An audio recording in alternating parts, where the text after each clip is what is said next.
A trusted friend opened his mouth, and suddenly Marcus's act of kindness looked like a crime. Marcus Reed thought he was doing something small. On a cold, rainy night in Detroit, he simply refused to leave an elderly woman alone at a bus stop. He gave her a place to sleep on his worn-out couch, never asking who she was or what she could offer in return.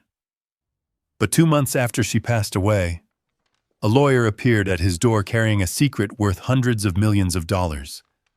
What Marcus was about to discover would force everyone around him to question what true wealth really means, and reveal how a single act of kindness can change more lives than anyone ever imagined. The black sedan looked like it had taken a wrong turn somewhere between downtown Detroit and the reality of Clement Street. It rolled slowly past cracked sidewalks, boarded storefronts, and apartment buildings that had seen better decades. Rainwater from the previous night still sat in potholes along the curb, reflecting gray clouds that hung low over the city. People noticed the car. In neighborhoods like this, people always noticed things that didn't belong. An elderly man sweeping the front steps of a corner market paused and watched. A woman carrying groceries slowed her pace. 2 teenagers sitting on bicycles glanced up from their phones. The sedan finally stopped in front of a worn 3-story apartment building with faded brick walls and rust-stained railings. The engine went quiet. A few seconds later, the rear door opened. A tall, white man stepped out. His charcoal suit probably cost more than most people in the building paid in rent for 2 months. His shoes gleamed. His silver watch caught the weak afternoon sunlight. He stood still for a moment and looked up at the building. Apartment 3C. The address matched.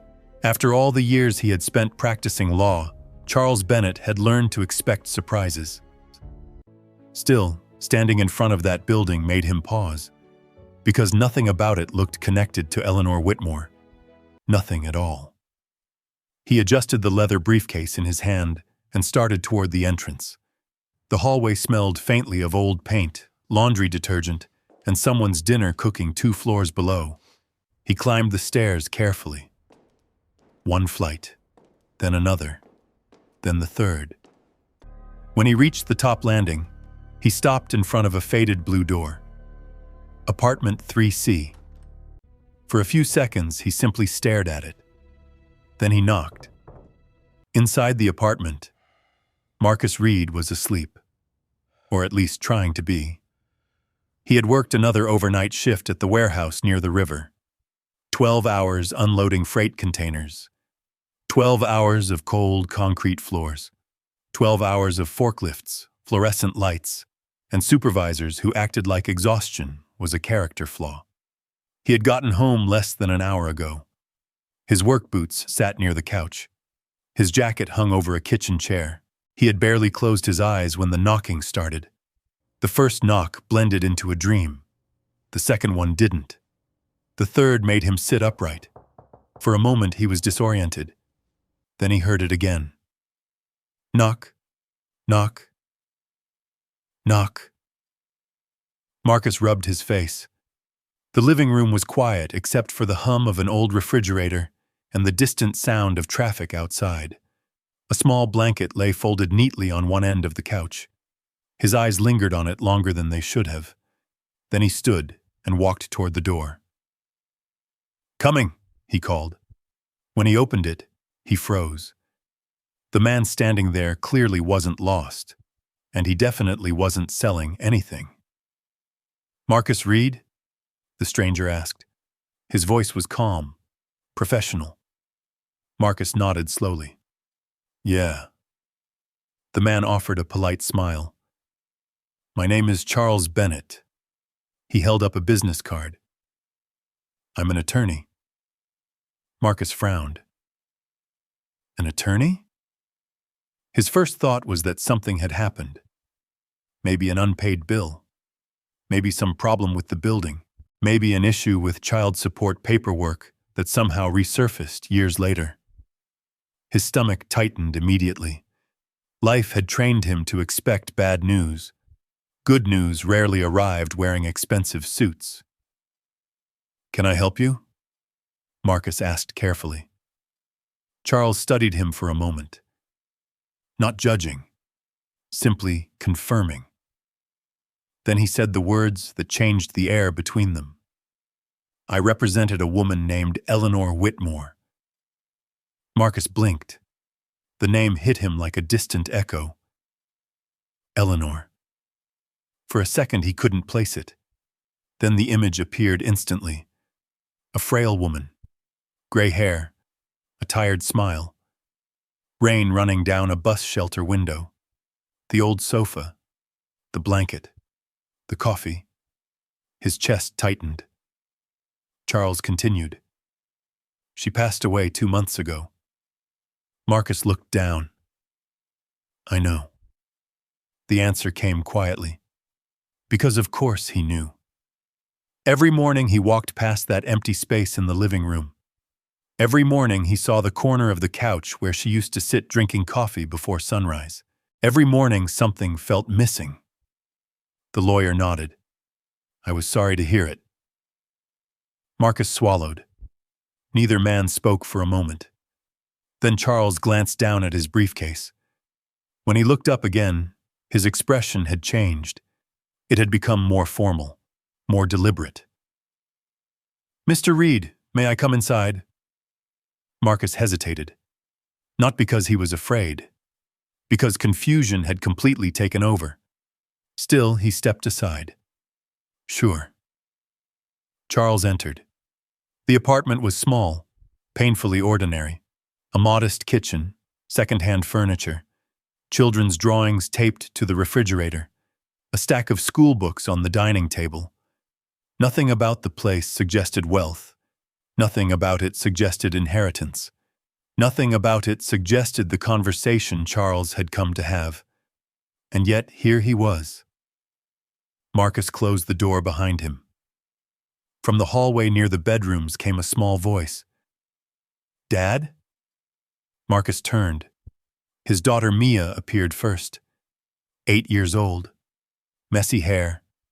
Oversized t-shirt. Sleepy eyes. A moment later, Caleb emerged behind her. 12 years old. Already taller than most kids his age. Always observant. Always quiet. Both children stopped when they saw the stranger.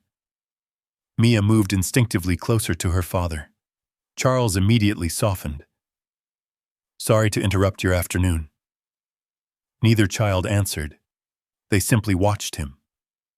Marcus rested a hand on Mia's shoulder. It's okay. Then he looked back toward Charles. What is this about? The lawyer set his briefcase on the table. For the first time, he seemed unsure where to begin, which was unusual. Charles Bennett spent his career delivering difficult conversations, but this one was different. Very different. Finally, he spoke. Mr. Reed, before Eleanor Whitmore passed away, she made several changes to her estate. Marcus frowned. Estate? The word sounded ridiculous attached to Eleanor. The woman he remembered had arrived carrying a worn pharmacy bag and almost nothing else. She had slept on a couch that sagged in the middle. She had thanked him for leftover soup. She had laughed when Mia insisted she join family movie night.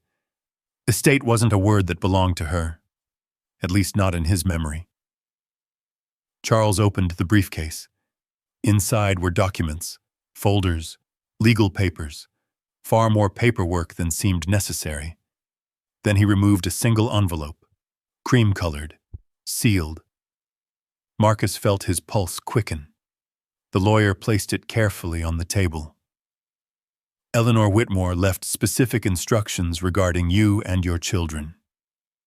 Silence filled the room. Caleb exchanged a glance with his sister. Marcus stared at the envelope. He didn't touch it, didn't move, didn't even blink.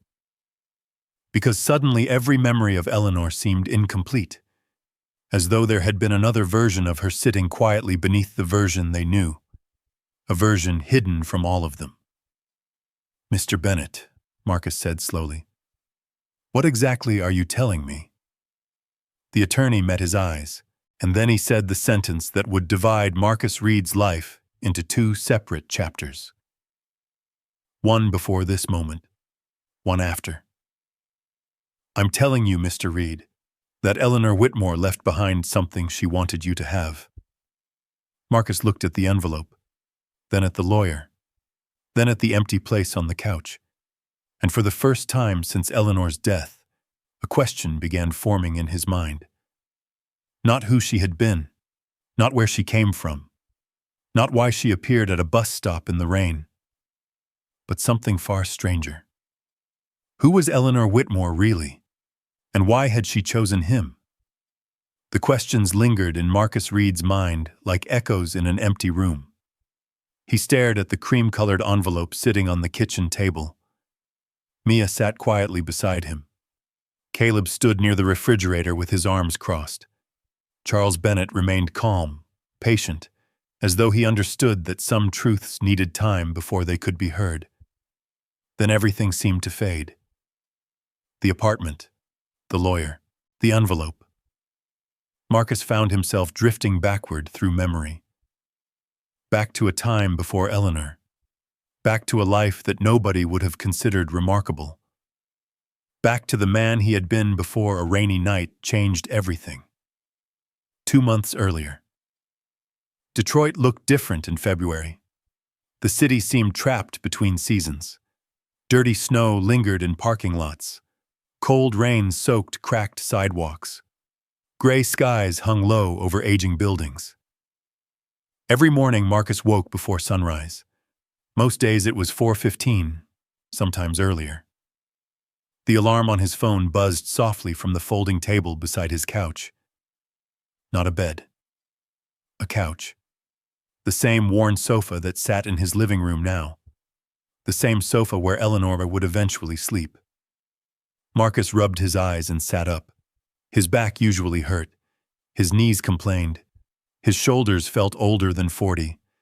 But there was never time to think about discomfort. Because Caleb and Mia needed breakfast. Bills needed paying. Life kept moving whether he was tired or not. The apartment was small, 2 bedrooms. One belonged to the children. The other had become a study area because Marcus wanted them to have room to learn and dream. That left the couch for him. Some people pitied him for it. Marcus never did. The couch placed him closest to the front door, closest to the hallway, closest to his children if they called out during the night. That mattered more than comfort. He moved quietly through the kitchen, started coffee, packed lunches, checked homework folders, prepared breakfast. The routine never changed. There was safety in routine, especially after loss, especially after grief. The framed photograph on top of the refrigerator watched over everything. His wife, Danielle. She smiled from the picture exactly as she had smiled on the day it was taken. Warm, confident, alive. 5 years had passed since cancer took her. 5 years. Some mornings it felt like 50. Other mornings it felt like 5 minutes. Marcus still caught himself turning toward the passenger seat when he drove, still reached for a second coffee mug occasionally, still imagined what she would say when Caleb got stubborn or when Mia asked questions nobody could answer. The ache never completely disappeared. It simply learned how to live beside everything else. By 6 o'clock, the children were awake. Mia entered the kitchen first, always smiling, always talking. "Dad, did you know penguins can sleep standing up?" Marcus poured cereal into a bowl. "I didn't." "They can. That's impressive. I want to learn how." Marcus laughed. "You already fall asleep everywhere. I think you've mastered it." Mia grinned. A few moments later, Caleb appeared. Older, quieter, thoughtful. The kind of kid who noticed details nobody else noticed. He carried a notebook everywhere. Sketches filled every page. Bridges, buildings, mechanical designs, dreams disguised as pencil drawings. Marcus looked at him. "Big math test today?" Caleb nodded. You'll do fine. I know. Marcus smiled. That answer sounded exactly like his son. Not arrogant. Certain. The three of them ate breakfast together beneath flickering kitchen lights. Nothing fancy. Nothing expensive. But it was theirs. And Marcus protected those moments fiercely. Because life outside those walls often reminded him how little people expected from a man like him. The warehouse sat near the industrial district south of downtown. Rows of shipping containers stretched across acres of concrete. Forklifts beeped constantly. Engines roared. Workers moved through long shifts beneath harsh fluorescent lights. Marcus loaded freight. Stacked inventory. Moved pallets. Did whatever needed doing. The work wasn't glamorous, but it paid enough to survive. Barely. That morning, his supervisor stopped beside him. A man named Rick. You still doing deliveries after this shift? Marcus nodded. Got to. Rick shook his head. Man, you work too much. Marcus lifted another box. Not much choice. Rick shrugged. Guess not. Then he walked away. The conversation lasted less than 10 seconds, but Marcus knew what Rick meant. People often looked at him and saw exhaustion, struggle, limitation, a man barely keeping his head above water.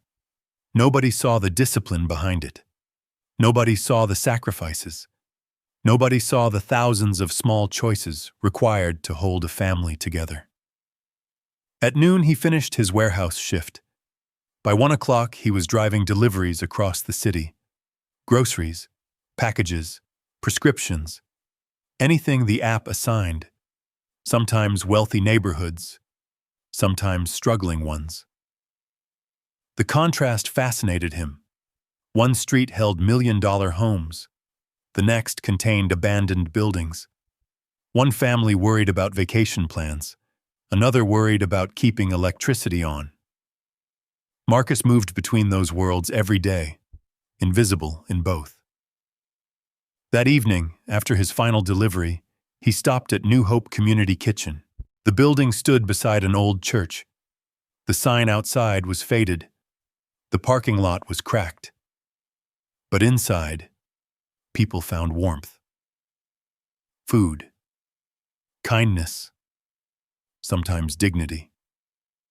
Marcus volunteered 3 evenings a week, even when he was exhausted, even when common sense suggested he should go home and rest.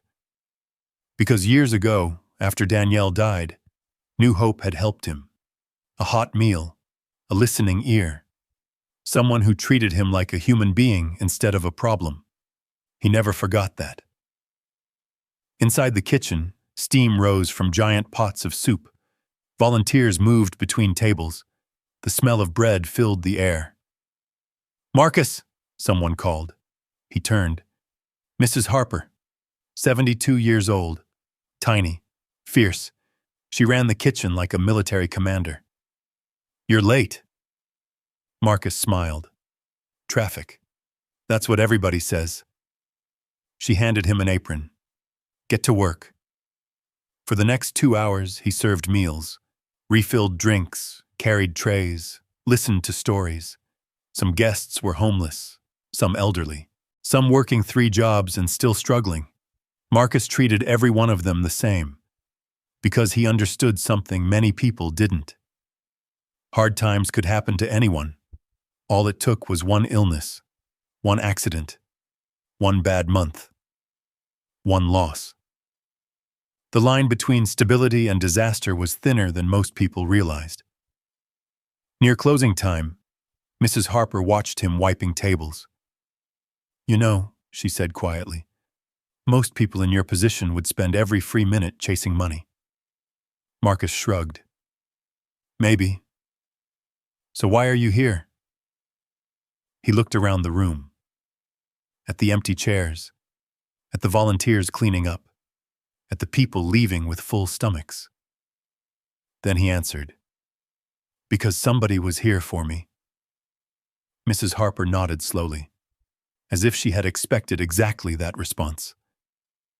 Outside, darkness had fallen. Rain tapped softly against parked cars. Marcus pulled his jacket tighter and started walking toward the grocery store. Milk, bread, eggs. Nothing exciting, just enough for the week. The store was nearly empty. Fluorescent lights buzzed overhead. A radio played somewhere near the registers. Marcus bought discounted items from the clearance section, carefully calculating every dollar, carefully planning every expense, because that was how survival worked. Not through miracles, through discipline. By the time he left the store, rain was falling harder. Cold, steady, the kind that seeped into clothing, the kind that made people hurry home. Marcus tucked the grocery bag beneath his arm, then started walking. Streetlights reflected off wet pavement. Cars splashed through puddles. The city felt quiet, almost lonely. He was thinking about Caleb's math test, about Mia's science project, about the overdue electric bill sitting on the kitchen counter, about whether he could pick up an extra shift next week. His mind stayed busy, so busy that he nearly walked right past the bus shelter. Nearly. But something made him look. A movement. A shape. A person sitting alone beneath the dim light. An elderly woman. White hair. Thin coat. Small pharmacy bag resting beside her. Rainwater streaked down the glass walls of the shelter. People passed without stopping. Cars drove by without slowing. The woman simply sat there. Still. Quiet. Not begging. Not calling for help. Not asking for anything. Marcus slowed, then stopped. Something about her reminded him of the people he'd served at New Hope, people forgotten by everyone except circumstance. He stood there for several seconds, watching, thinking, knowing he should probably keep walking, knowing he had children waiting at home, knowing strangers carried risks. Then the woman lifted her eyes, and for the briefest moment, their gazes met through the rain. Marcus couldn't explain what he saw, only that it didn't look like surrender. It looked like loneliness, the kind that settled deep inside a person, the kind no amount of money could fix. He tightened his grip on the grocery bag, took a breath, and stepped toward the shelter. Without realizing it, he was about to change the course of his life forever. And somewhere inside that rain-soaked silence, Eleanor Whitmore was about to meet the only man who would ever offer her a home without first asking who she was. The rain tapped steadily against the glass walls of the bus shelter. Not a violent storm, not dramatic, just cold February rain that seemed determined to soak everything it touched. Marcus stepped closer. His boots splashed through shallow puddles gathered along the curb. The woman looked up. She couldn't have been younger than 75, maybe older. Her silver hair was damp around her temples. A thin navy coat hung loosely from her shoulders. The small pharmacy bag beside her looked worn from use. Nothing about her appearance suggested danger, but nothing explained why she was sitting there either. Most people would have kept walking. Marcus knew that.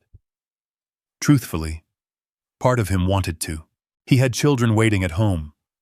An early shift tomorrow. Bills to pay. Responsibilities that never paused. He couldn't afford complications. Yet something kept him rooted to the spot. The woman seemed oddly calm. Not frightened. Not desperate. Not angry. Just tired. As if she had traveled a very long distance and no longer cared where the road ended. "You okay, ma'am?" Marcus asked. The woman studied him. For several seconds, she didn't answer. Rainwater slid down the glass behind her. Traffic lights changed at the intersection nearby. A city bus passed without stopping. Finally, she spoke. Her voice was soft, educated, carefully measured. I suppose that depends on your definition of okay. Marcus almost smiled. That wasn't the answer he expected. Fair enough. The woman glanced toward the street. The buses stopped running an hour ago. You waiting for somebody? No. You got somewhere to stay? A pause. Then she answered, no. The honesty surprised him. Most people would have offered an explanation, an excuse, a story. She simply stated the truth. No place to stay. No self-pity attached. No attempt to gain sympathy. Marcus shifted his grocery bag to his other arm. Family nearby? The woman looked away. The expression on her face changed. Just slightly. But enough. Enough for Marcus to know he shouldn't ask again. No family, she said quietly. The traffic light changed again. Red, green, red. The city continued moving around them. Neither of them spoke. Then Marcus noticed something. Her hands. They trembled slightly. Not from fear, from cold. She was freezing, and she was trying very hard not to show it. A police cruiser rolled slowly through the intersection. The officer behind the wheel glanced toward the shelter. His eyes lingered on Marcus. A black man standing beside an elderly white woman. The officer slowed. Marcus noticed. The woman noticed too, but neither said anything. After a moment, the cruiser continued down the street. Marcus exhaled slowly. The woman looked at him. You don't have to stay. I know. You have groceries. I noticed. A faint smile touched her lips, the first hint of warmth he'd seen. Then why are you still here? Marcus looked down the empty street.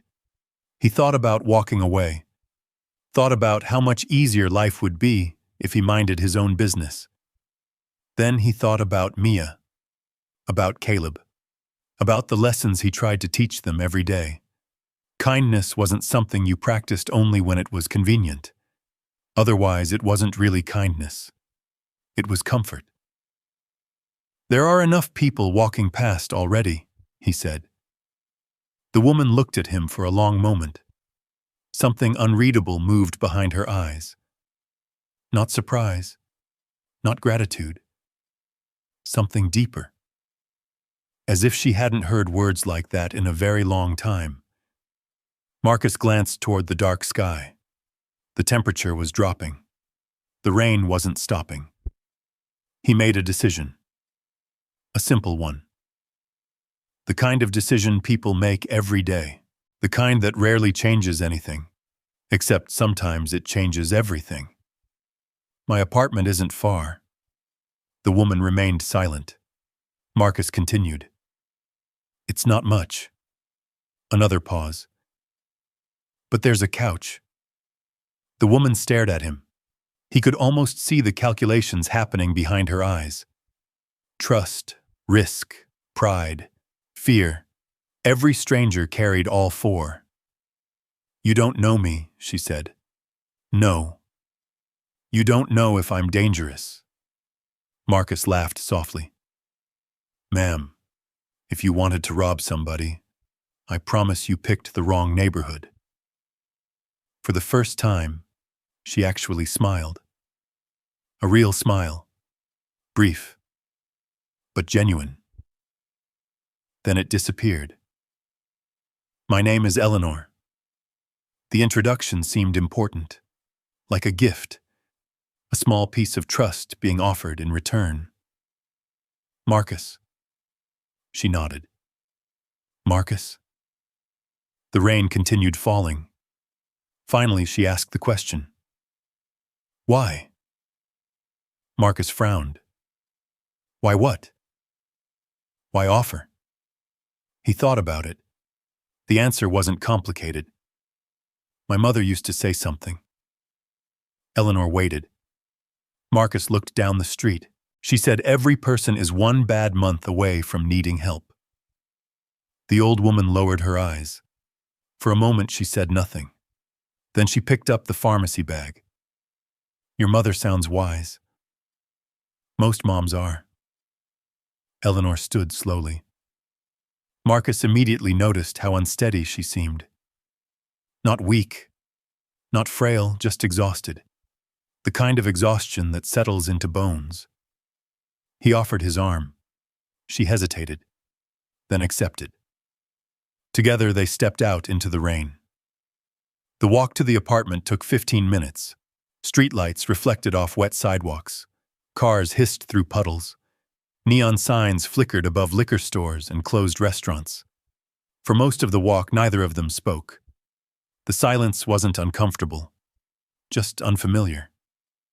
At one point, they passed New Hope Community Kitchen. The lights were still on inside. Volunteers cleaned tables through the front windows. Eleanor glanced toward the building.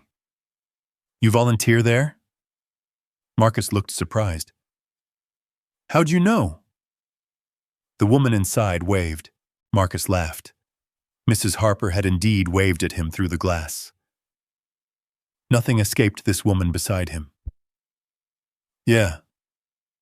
Long time? A few years. Eleanor nodded thoughtfully. Interesting. Marcus noticed she seemed interested in details, not the obvious ones, the small ones, the things most people overlooked. A few blocks later, they reached the apartment building. Eleanor stopped and looked up. 3 floors, faded brick, old windows, nothing impressive. This is home? She asked. Marcus smiled. Most days. The staircase creaked beneath their weight. The hallway lights flickered. When they reached apartment 3C, Marcus unlocked the door. Warm air greeted them, along with the smell of tomato soup. Mia appeared almost instantly. Dad! Then she stopped. Her eyes widened. She looked at Eleanor, then back at Marcus, then back at Eleanor again. Children rarely hide what they're thinking. Who's that? Marcus removed his wet jacket. This is Eleanor. Mia stepped closer. Completely fearless. Hi. Hello? Mia studied her carefully. Are you hungry? Marcus almost laughed. No suspicion, no judgment. Just concern. Eleanor looked startled. Maybe a little. Mia nodded seriously. We have soup. Caleb emerged from his room. Unlike his sister, he immediately became cautious. His eyes moved from Eleanor to Marcus. A silent question. Marcus understood. It's okay. Caleb trusted his father, but uncertainty remained. Eleanor noticed. Of course she did. She seemed to notice everything. Marcus led her inside. The apartment suddenly felt smaller than usual, more crowded, more vulnerable. He wondered briefly if he'd made a mistake. The thought appeared and disappeared just as quickly, because when Eleanor looked around the room, she didn't react the way some people did. She didn't see poverty. She didn't see worn furniture. She didn't see limitations. She looked at family photographs, school drawings, books stacked beside the couch, signs of life, signs of people. Nice home, she said quietly. Marcus almost corrected her, almost said it wasn't much. Then he stopped himself, because maybe it was. Maybe home wasn't measured in square footage. Maybe it never had been. He pointed toward the couch. The left side sinks a little. Eleanor glanced at it. Only a little? Marcus smiled. Okay. A lot. For the first time that evening, she laughed. A soft laugh. Warm. Unexpected. And somehow the apartment felt different afterward, as though something invisible had crossed the threshold with her. Something neither of them understood yet. Something waiting patiently for the right moment. Later that night, after soup and introductions, after Mia asked approximately 27 questions, and Caleb watched cautiously from across the room, Eleanor settled onto the old couch. Marcus gave her an extra blanket, the same blanket that had once belonged to Danielle. He rarely shared it. Tonight he did. Eleanor pulled it around herself. Her fingers lingered on the fabric. "This is old. It belonged to my wife." The old woman looked up. Pain flickered briefly across her face. "I'm sorry." Marcus nodded. "Me too." Silence settled between them. A gentle silence. Then Eleanor lay back against the couch. Within minutes, her breathing slowed. She was asleep. Marcus stood in the kitchen doorway watching.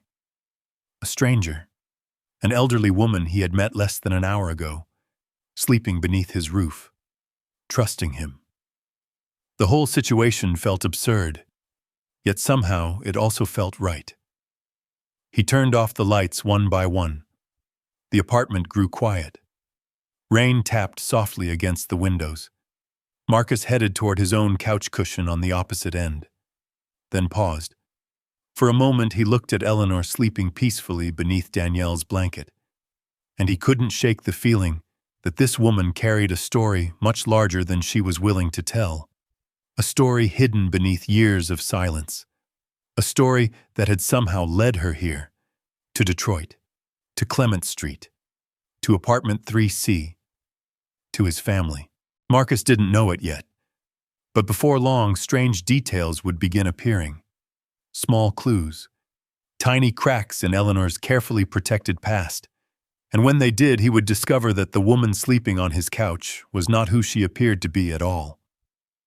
The next morning began before sunrise. Marcus woke to the familiar sound of his alarm. For a moment, he forgot Eleanor was there. Then he sat up and saw the blanket folded neatly across the arm of the couch. The living room was empty. His heart skipped. He stood immediately. The apartment wasn't large enough for anyone to disappear. Yet the couch was vacant. The blanket had been folded with remarkable precision, not tossed aside, not abandoned. Folded, almost military. Marcus walked toward the kitchen. The smell hit him first. Coffee. Fresh coffee. He stopped in the doorway. Eleanor stood beside the counter. Steam drifted upward from the pot. She wore the same navy coat from the night before, though she'd somehow managed to make it look cleaner. A dish towel covered the coffee pot, the exact way Marcus usually covered it to keep the heat inside. She looked up. "Good morning." Marcus blinked. "You're awake." "So are you." He glanced at the clock. 4:38 a.m. Most people don't get up this early. Eleanor lifted an eyebrow. Most people don't unload freight trucks before sunrise. Marcus laughed softly. Fair point. He poured himself a cup. The coffee was surprisingly good. Better than his. That annoyed him slightly. "You make coffee often?" Eleanor took a sip from her own mug. "Once or twice." Something about her answer sounded carefully chosen. Not dishonest, but incomplete. Marcus was beginning to notice that pattern. The children appeared 20 minutes later. Mia immediately smiled when she saw Eleanor. Caleb remained cautious. Not unfriendly, just observant. His mother's death had taught him not to trust permanence. People disappeared. Good things ended. Promises broke. Children learned those lessons differently than adults. Mia accepted people instantly. Caleb inspected them first. Eleanor seemed to understand this. She never pushed, never forced conversation, never tried winning him over, which somehow made Caleb trust her more. After breakfast, Marcus prepared to leave for work. Before he headed out, he paused near the door. "You sure you'll be okay today?" Eleanor nodded. "I've survived many days." Again. An answer that sounded ordinary. yet somehow wasn't.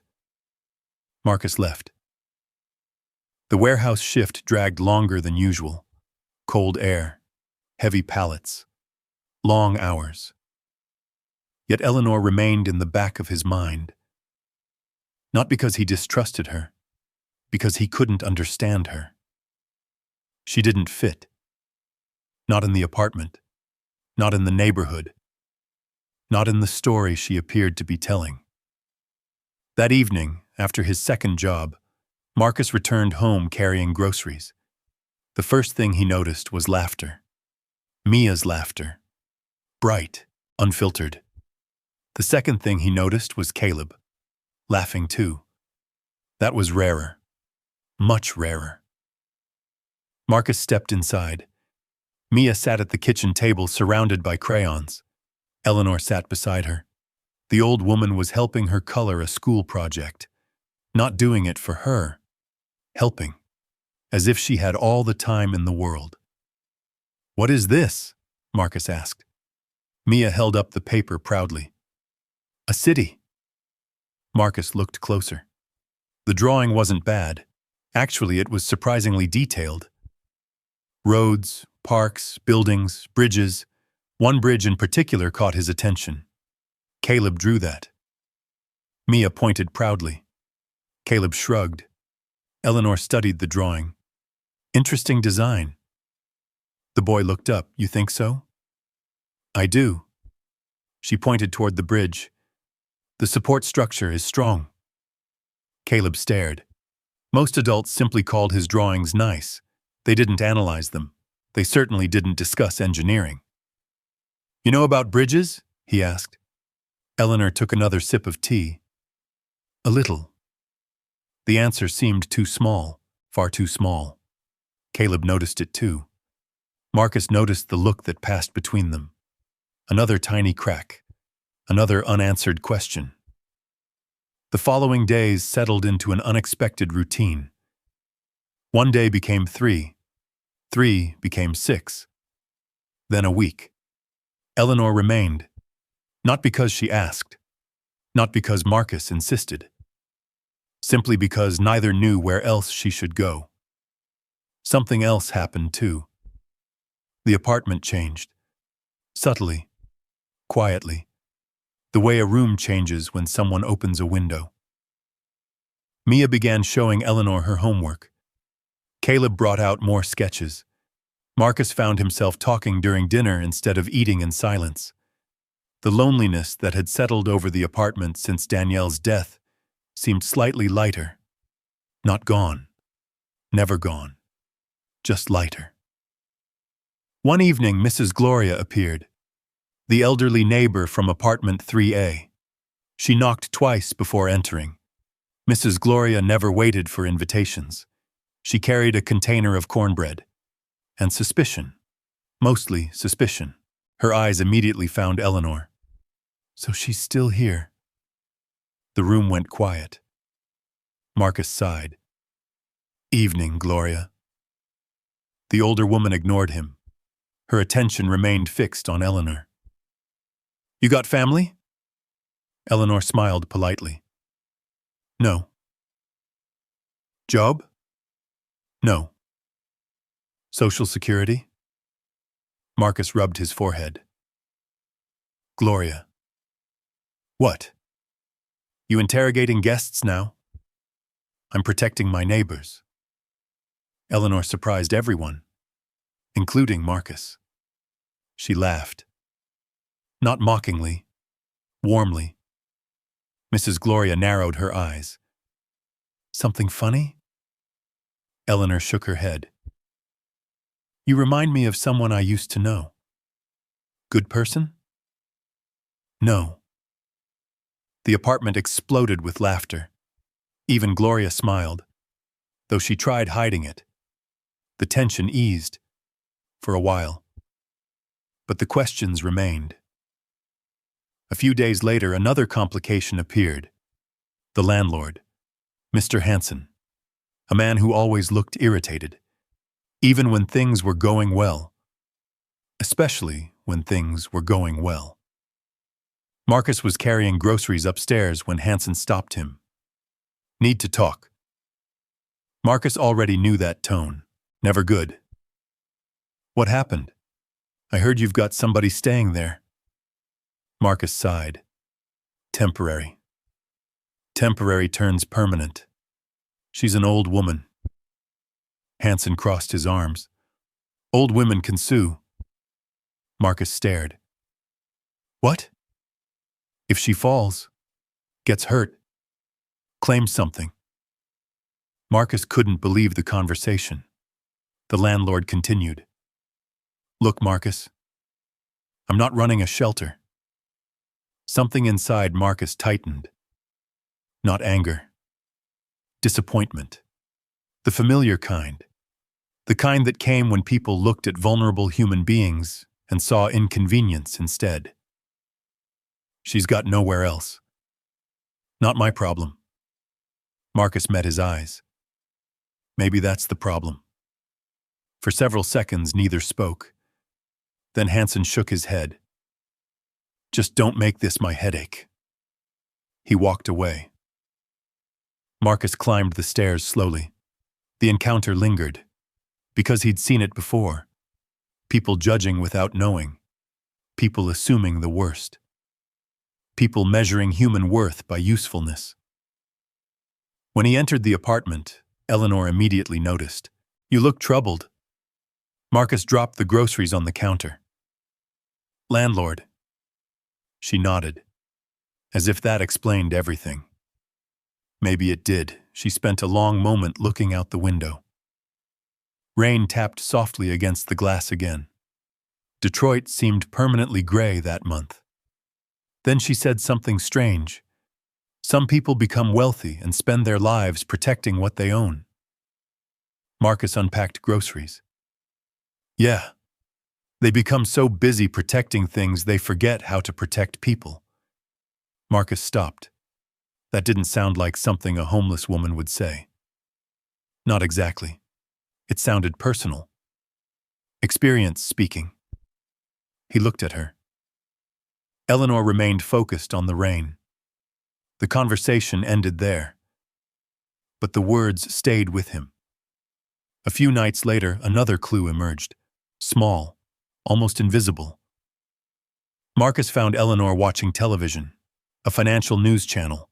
Stock prices moved across the bottom of the screen. Corporate earnings, CEO interviews, the kind of programming Marcus never watched. The anchor mentioned a merger involving a major investment firm. Before the analyst on screen could finish speaking, Eleanor quietly said, "That won't work." Marcus looked over. What won't? The merger. She pointed toward the television. The debt ratio is wrong. Marcus stared. A few seconds later, the analyst on TV said exactly the same thing. Word for word. Marcus slowly turned toward her. Eleanor reached for the remote, clicked off the television. Too quickly. Far too quickly. The room became silent. Neither acknowledged what had happened.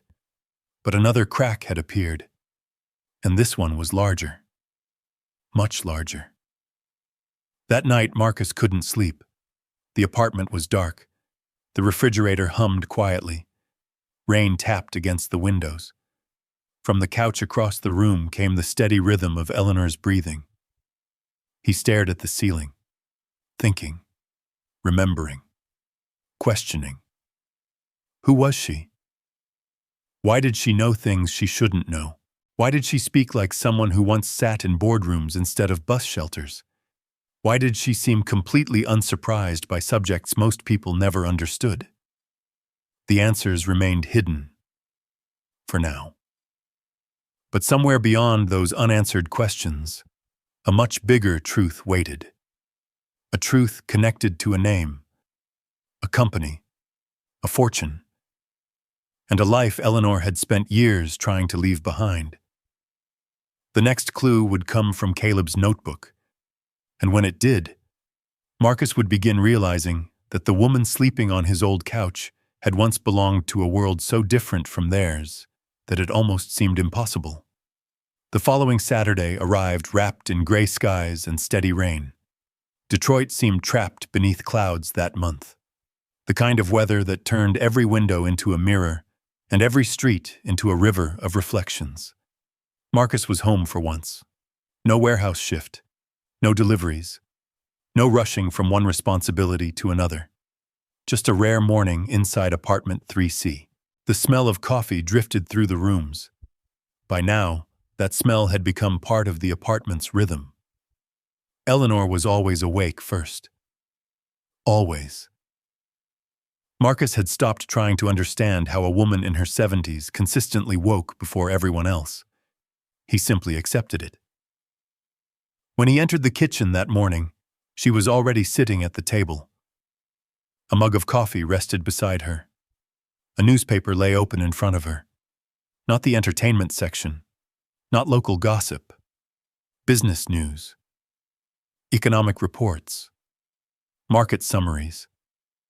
The pages looked oddly natural in her hands, like they belonged there, like she'd spent years reading them. She folded the paper as Caleb entered the room carrying his notebook. The notebook rarely left his side.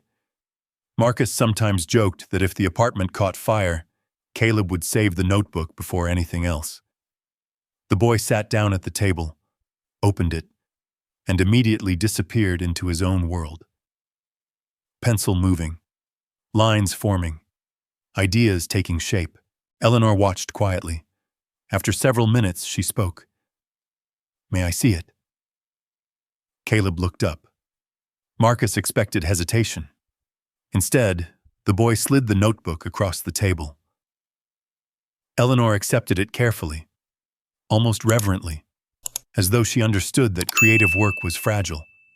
She turned the pages slowly. Bridge sketches, structural concepts, suspension systems, support beams, cross-sections, page after page.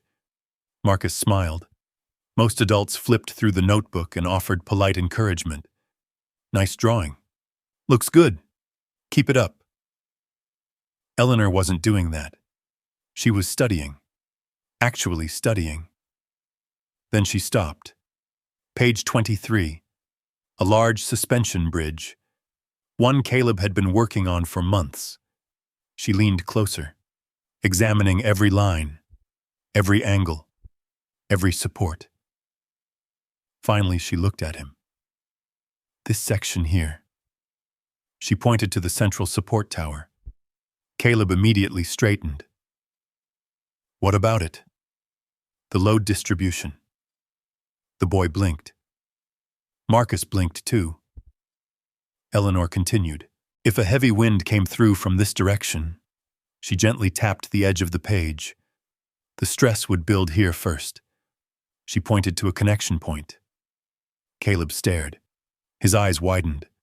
Because she was right. Marcus could tell from his son's reaction. Not because he understood engineering, because Caleb never looked surprised. And right now he looked stunned. The boy grabbed a pencil, started calculating, erasing, redrawing. For nearly 10 minutes he worked in complete silence. Finally he sat back. "Oh," Eleanor smiled. "What, you were right." A strange expression crossed her face. Pride. Not pride in herself. Pride in him. The kind grandparents often wear when watching children discover something important. "You're very good," she said. Caleb lowered his eyes. Most compliments embarrassed him. Eleanor seemed to understand that too. She didn't push, didn't overpraise, just returned the notebook. The moment passed. Yet Marcus couldn't stop thinking about it. How did a homeless woman know structural engineering? How did she identify design flaws in seconds? And why did she keep revealing pieces of knowledge that didn't match the story she appeared to be living? That afternoon, Mia dragged Eleanor into another project. This time it involved repairing a winter coat. The zipper had broken. The sleeve was tearing. The coat itself had survived years longer than it probably should have. Marcus planned to replace it eventually, when money allowed, which usually meant never. Without a word, Eleanor sat beside Mia on the couch. Needle, thread, patience. An hour later, the coat looked almost new. Mia held it up proudly. "You fixed it!" Eleanor smiled. "I helped?" "No. You fixed it." The little girl wrapped her arms around Eleanor unexpectedly. The older woman froze, not because she disliked affection, because she wasn't prepared for it. Marcus noticed immediately. Something softened inside Eleanor. Something old. Something lonely. She slowly hugged Mia back. And for a brief second, Marcus saw sadness in her eyes. Deep sadness. The kind built over years. The kind people carried when they missed someone they could never get back.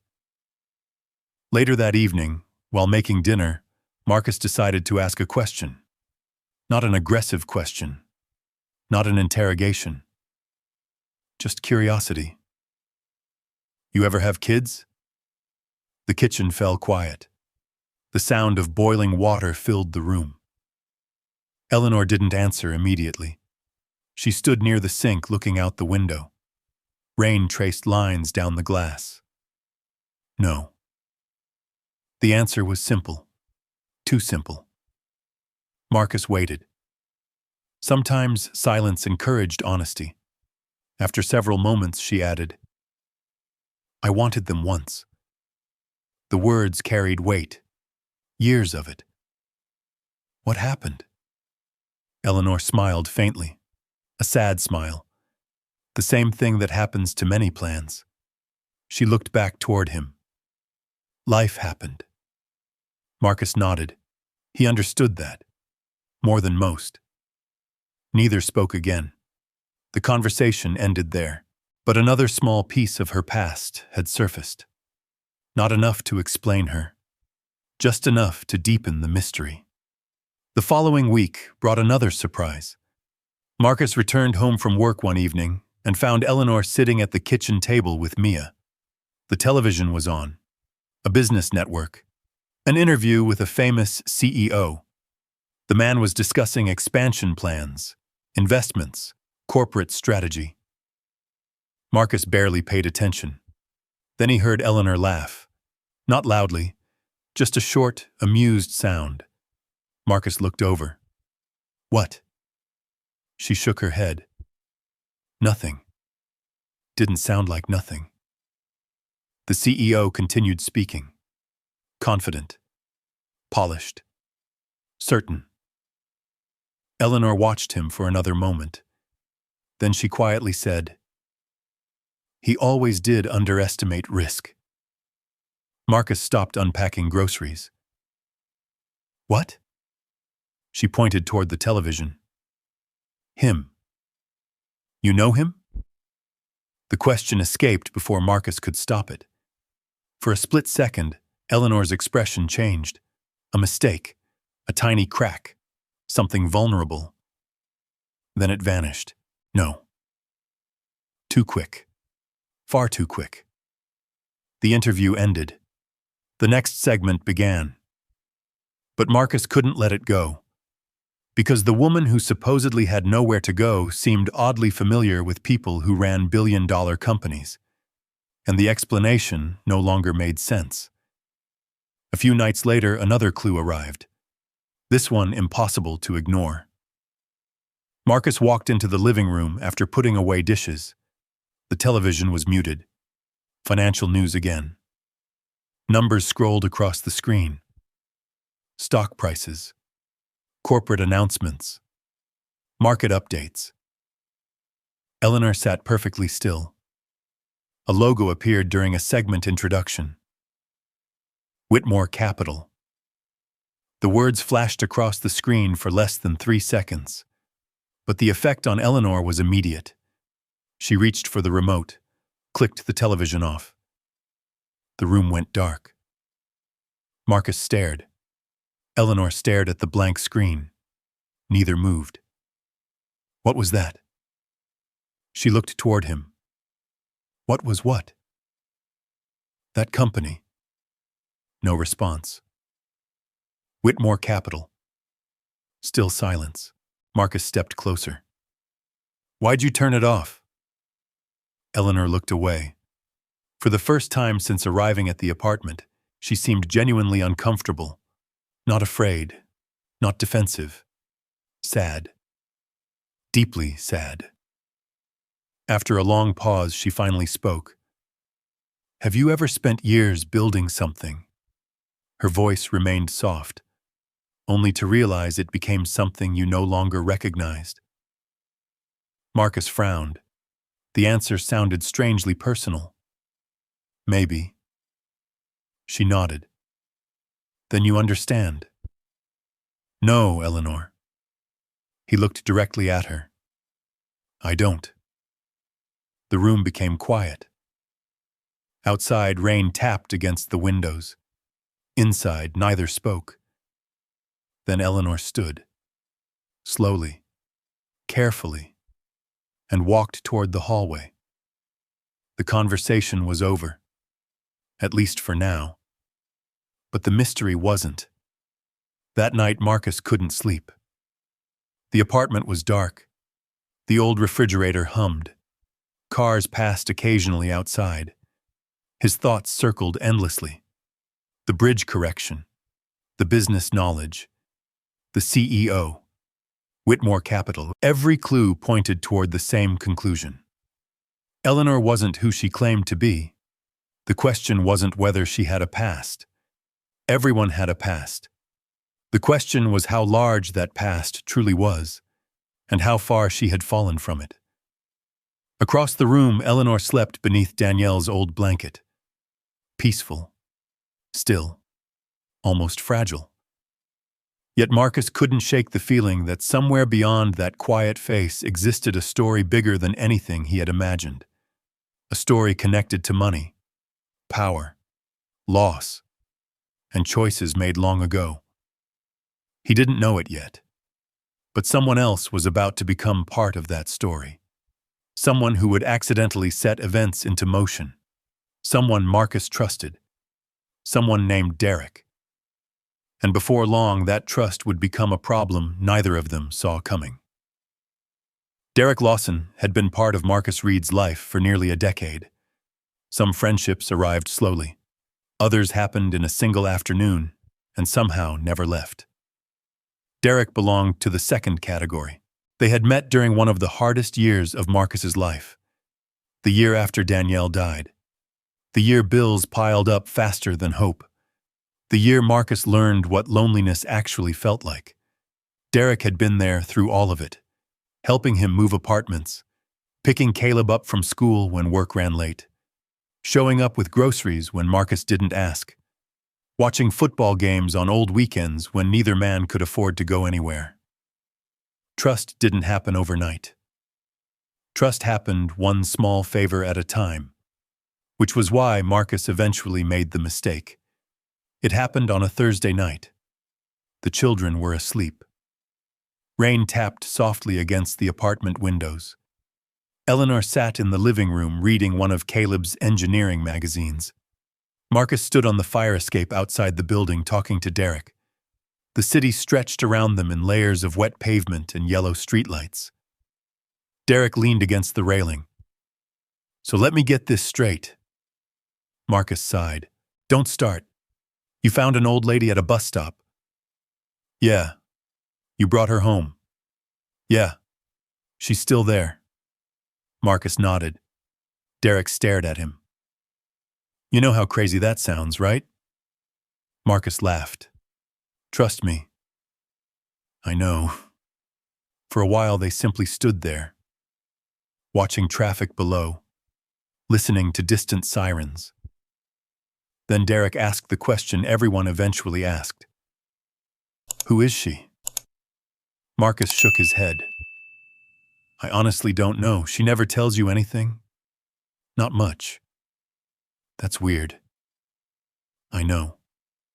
Marcus hesitated. Then he said something he probably shouldn't have. She knows things. Derek frowned. What kind of things? Marcus thought about Whitmore Capital, the bridge designs, the CEOs, the business news, the way Eleanor spoke about wealth as if she'd spent years standing next to it. Things she shouldn't know. Derek looked interested immediately. Marcus should have stopped talking. Instead, he kept going. Because carrying questions alone becomes exhausting. Sometimes people simply need someone to talk to, even if it turns out to be the wrong person. I think she used to be somebody important. Derek laughed. Everybody used to be somebody important according to themselves. No, I'm serious. Marcus described a few of the strange moments. Nothing specific, nothing harmful. Just enough to explain why he was confused. Derek listened carefully. Too carefully. When Marcus finished, his friend looked thoughtful. You think she had money?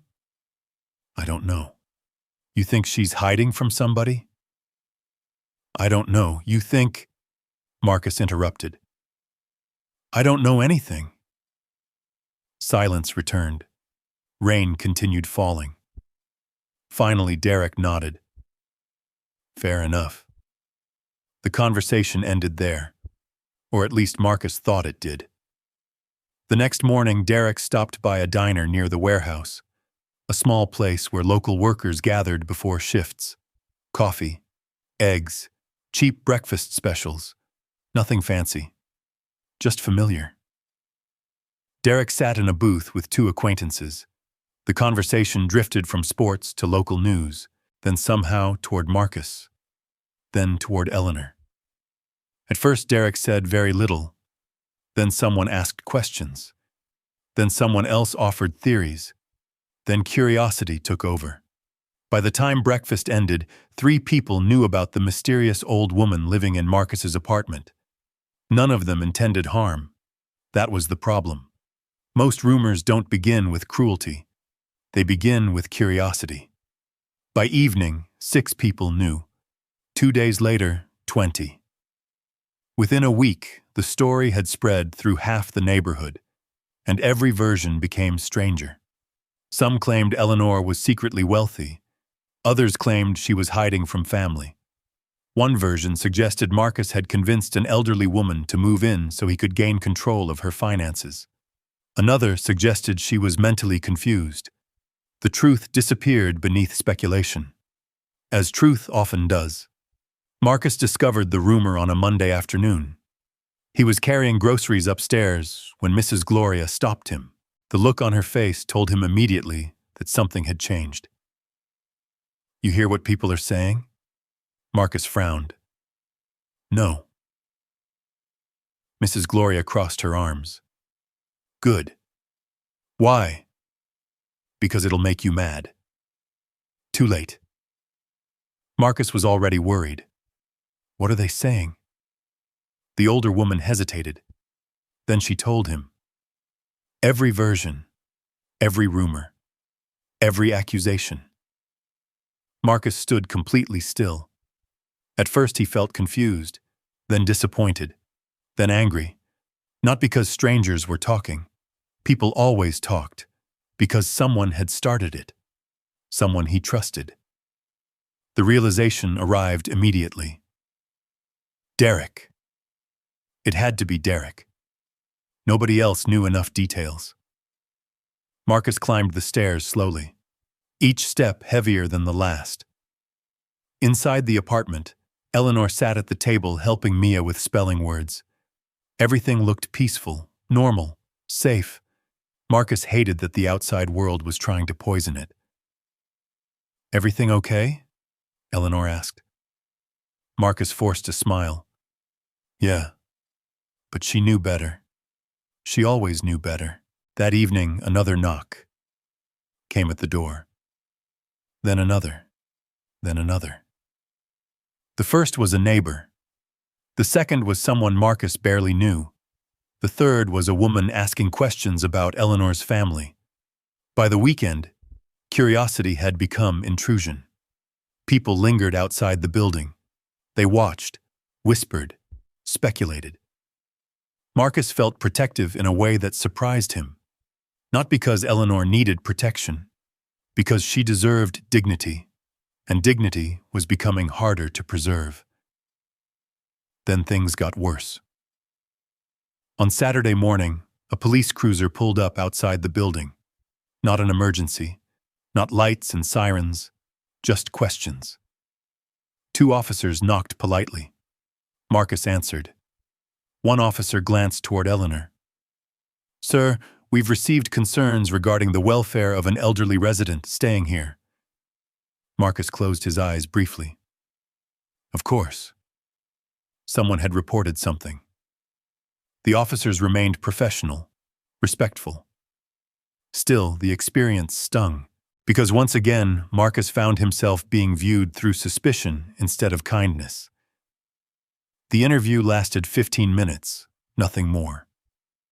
The officers quickly realized there was no problem. Eleanor answered every question calmly, clearly, intelligently. When they left, one officer even apologized. But the damage lingered. After the door closed, silence filled the apartment. Mia looked worried. Caleb looked angry. Marcus looked exhausted. Then Eleanor spoke. You should ask me to leave. The words landed like a stone. Marcus turned immediately. What? You should. No. The rumors will stop. Marcus shook his head. No. They won't stop while I'm here. For a moment, Eleanor looked older than usual. Not physically, emotionally. Like someone who had spent years walking away before they could become someone else's burden. Marcus understood that look. He'd seen it before. In hospital waiting rooms, in grieving parents, in lonely people, people who convinced themselves they were easier to lose than keep. No. His voice remained firm. Eleanor looked surprised. Marcus continued. Mia would cry. That earned the smallest smile. Caleb would pretend not to care. Another smile. And I'd spend the next 10 years wondering where you ended up. The apartment became quiet. Then Eleanor lowered her eyes. For a brief moment, emotion crossed her face. Real emotion. Not carefully controlled. Not hidden. Gratitude. And sadness. Deep sadness. I haven't had many people stay, she said quietly. Marcus pulled out a chair and sat down. Then maybe it's time somebody did. The conversation ended there. But something changed afterward. The walls between them grew thinner. Not gone. Just thinner. Yet outside the apartment, the rumors continued spreading. And somewhere beyond Detroit, beyond Clement Street, beyond the small life Marcus had built for himself, forces connected to Eleanor's past were already moving. Neither of them knew it yet. But very soon, a medical emergency would bring hidden truths closer to the surface. And for the first time since arriving at apartment 3C, Eleanor Whitmore would no longer be able to hide how serious her situation truly was. The first sign appeared on a Tuesday evening. It was subtle, so subtle that nobody except Marcus noticed. Eleanor dropped a coffee mug, not because she was careless, because her hand suddenly lost strength. The mug slipped from her fingers and shattered across the kitchen floor. For a brief moment, everyone froze. Mia looked up from her coloring book. Caleb stopped sketching. Marcus immediately stood. Eleanor. The older woman stared at the broken pieces. Her face had gone pale, far paler than usual. I'm fine. The answer came too quickly, too automatically. Marcus didn't believe it. Neither did Caleb. Eleanor pressed one hand against the edge of the counter, steadying herself, trying to regain control. The moment passed after a few seconds. Color returned to her face. Her breathing slowed. And once again she insisted she was fine. But Marcus saw something in her eyes. Fear. Not dramatic fear. Not panic. Recognition. The kind of fear that comes when something familiar returns, something expected, something unavoidable. That night he couldn't stop thinking about it. The apartment felt unusually quiet. Rain tapped softly against the windows again. Detroit seemed determined to stay gray forever. Marcus sat alone in the kitchen after everyone went to sleep. A single lamp illuminated the room. The broken mug had already been cleaned. Yet the image remained in his mind. The trembling hand, the sudden weakness, the look on Eleanor's face. Something was wrong. Something much bigger than she was admitting. The next morning, she acted normal, almost too normal. She made coffee, helped Mia prepare for school, reviewed one of Caleb's bridge sketches, smiled when Marcus left for work. But now he was watching carefully, and once you start noticing something, it's impossible to stop. The signs were everywhere. She moved slower. She ate less. She seemed exhausted after simple tasks. Several times he caught her staring out the window with a distant expression, as though she were counting something, or waiting. 3 days later, everything changed. Marcus returned home after a long shift. The hallway outside apartment 3C smelled faintly of rain and old carpet. He unlocked the door. Immediately, something felt wrong. The television wasn't on. Mia wasn't talking. Caleb wasn't drawing. The apartment was silent. Too silent. Then he heard Mia's voice. "Dad!" Not frightened, but worried. Marcus hurried inside. Mia stood near the kitchen, Caleb beside her. Both children looked pale. Marcus followed their gaze. Eleanor lay on the floor, conscious, barely. One hand pressed against her chest, her breathing shallow, uneven.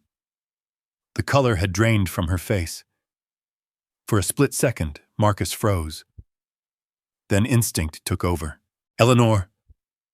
He dropped to his knees beside her. Her eyes opened, focused on him. "I'm sorry," she whispered. The words broke his heart, because they sounded less like pain and more like apology, as if she regretted becoming someone else's problem. "Don't talk." Marcus grabbed his phone. "We're going to the hospital. No." The answer came immediately, stronger than anything else she'd said. "No hospitals." Marcus stared. "What?" "No hospitals." "Eleanor, you're having a medical emergency." She shook her head weakly. "No hospitals." For a moment, frustration flashed through him. Not anger, fear, the kind that makes people desperate. "You don't get to decide that." A faint smile appeared. "Actually," she paused to catch her breath. "I do." Marcus wasn't listening. The ambulance arrived 9 minutes later, the longest 9 minutes of his life. Mia sat beside Eleanor holding her hand. Caleb stood near the door pretending to be calm. Marcus paced, prayed, waited. When the paramedics arrived, Eleanor finally stopped arguing. Perhaps because she lacked the strength. Perhaps because she knew the fight was over. The ambulance lights reflected across rain-soaked streets as Marcus followed behind in his car. Detroit blurred past. Traffic lights, gas stations, closed storefronts. Everything felt distant, unreal. At the hospital, doctors moved quickly. Nurses asked questions. Machines beeped. Forms appeared. Time stretched. Marcus sat in a waiting room beneath harsh fluorescent lights. The children sat beside him. Nobody spoke much. Mia leaned against his shoulder. Caleb stared at the floor. Hours passed. Finally, a doctor appeared. Middle-aged, kind eyes, tired expression. The look of someone who had delivered difficult news many times. "You family?" Marcus hesitated. "No." The answer felt wrong somehow. The doctor nodded. "She's listed you as her emergency contact." Marcus blinked. "What?" The doctor looked surprised. "That's what's in her records." Records. The word hit him immediately. Records. Not temporary information. Not something created recently. Medical records. Meaning Eleanor had prepared for this. Meaning she knew. Meaning she'd been expecting something like this all along. The doctor continued. "She's stable for now." Relief flooded through Marcus, then vanished. Because the doctor's expression didn't improve. However, there it was. The word nobody wanted to hear. She suffers from a rare cardiac condition. Marcus listened. Heart disease, complications, progression.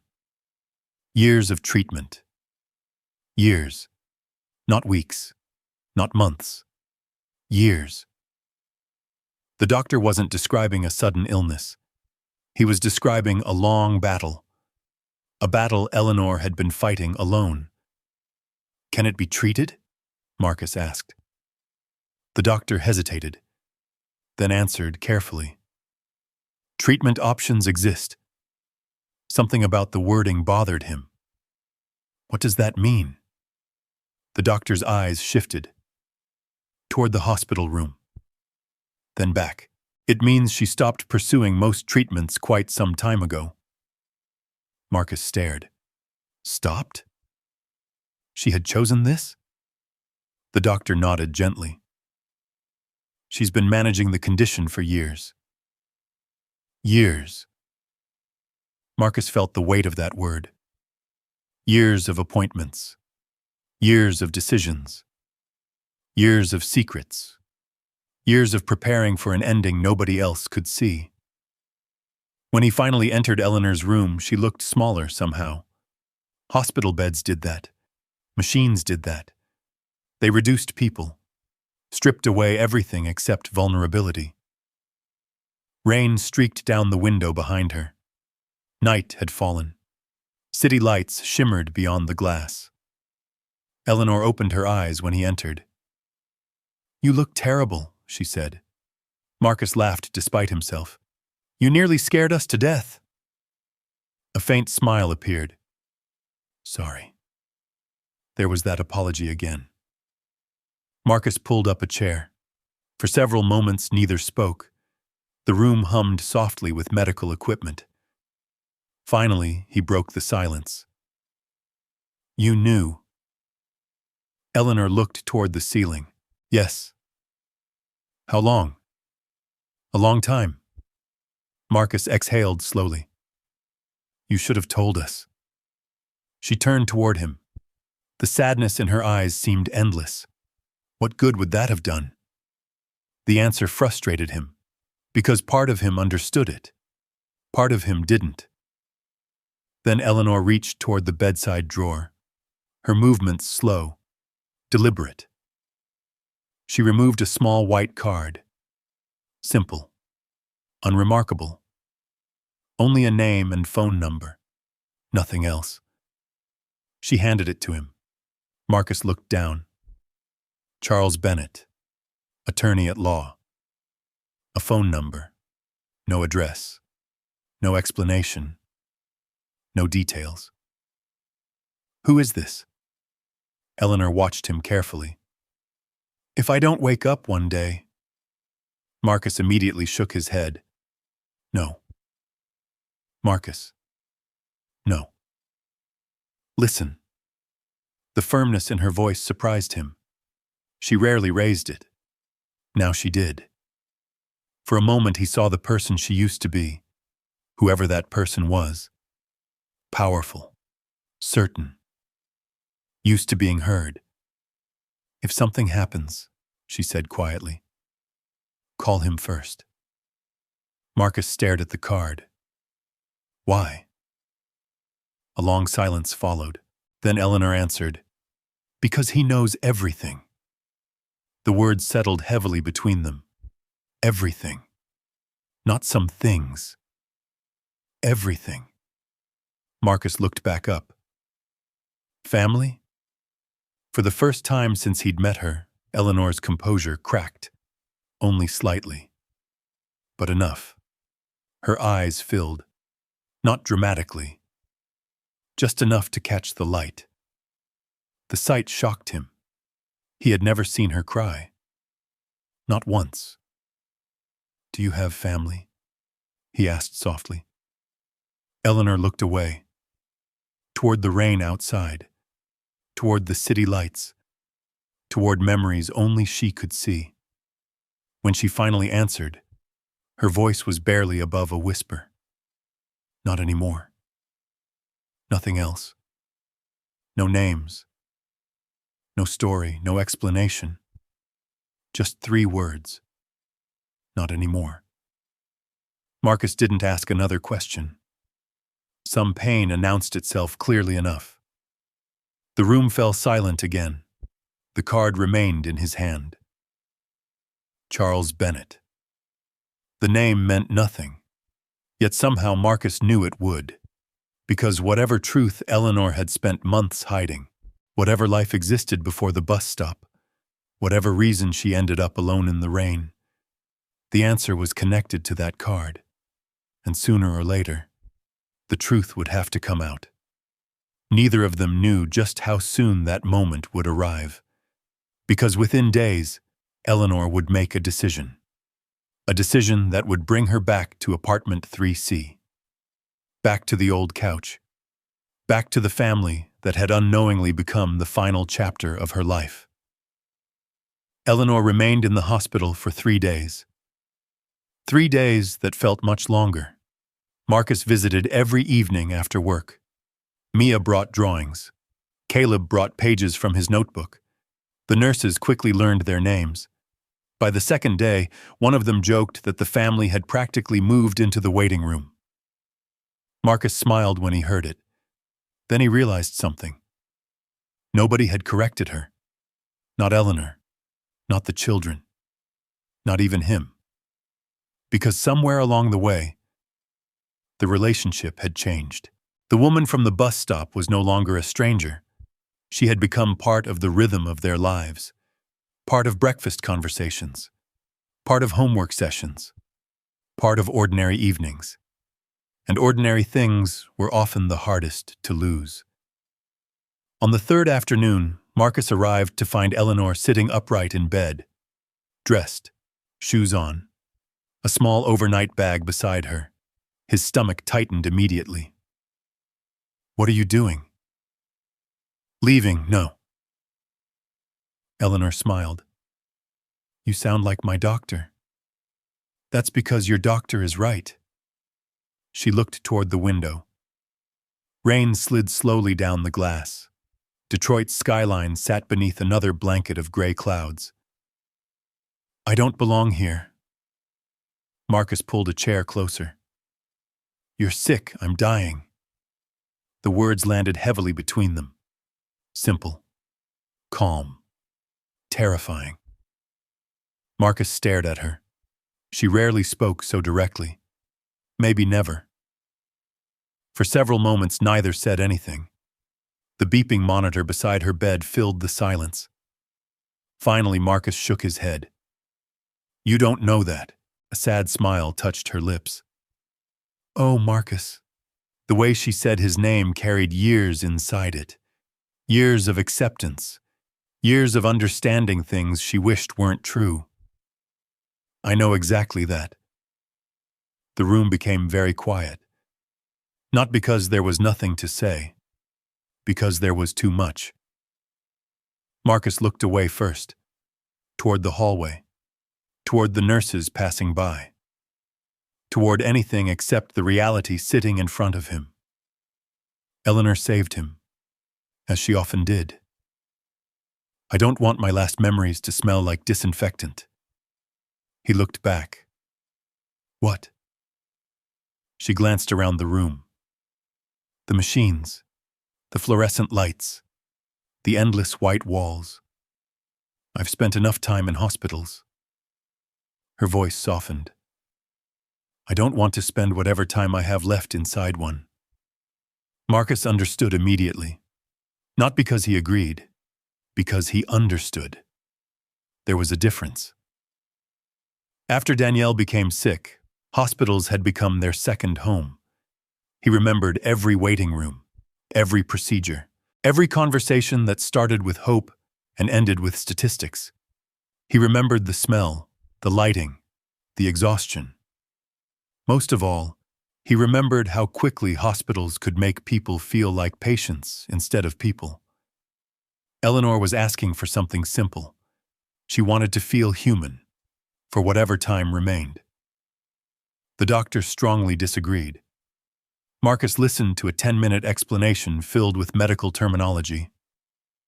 Monitoring, treatment options, risk factors, recommendations. Every point made perfect sense. Every point sounded reasonable.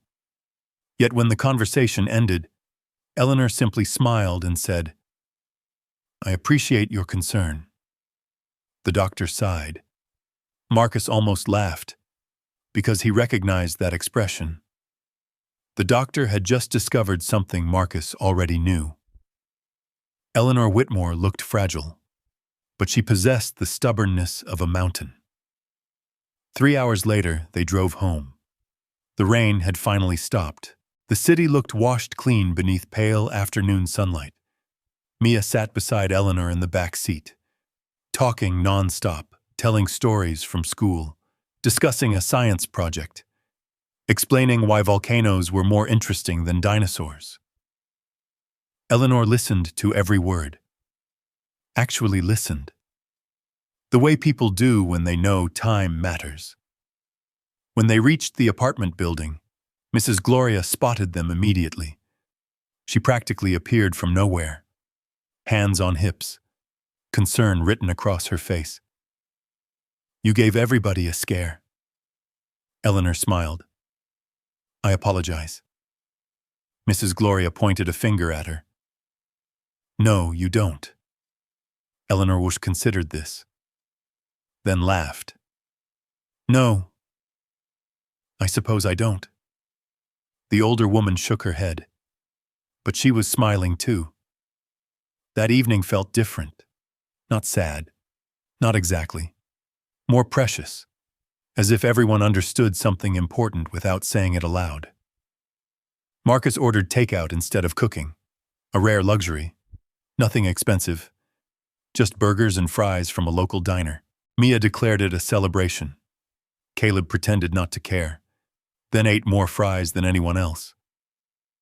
Eleanor sat at the table watching them, a quiet smile never leaving her face. At one point, Mia asked a question. The kind only children ask, the kind adults spend entire lives avoiding. Eleanor? Yes? Why don't you ever talk about your family? The room froze. Marcus nearly dropped his drink. Caleb looked horrified. Mia remained completely unaware. Eleanor didn't answer immediately. She looked down at her hands, then toward the window. The sunset painted the glass orange.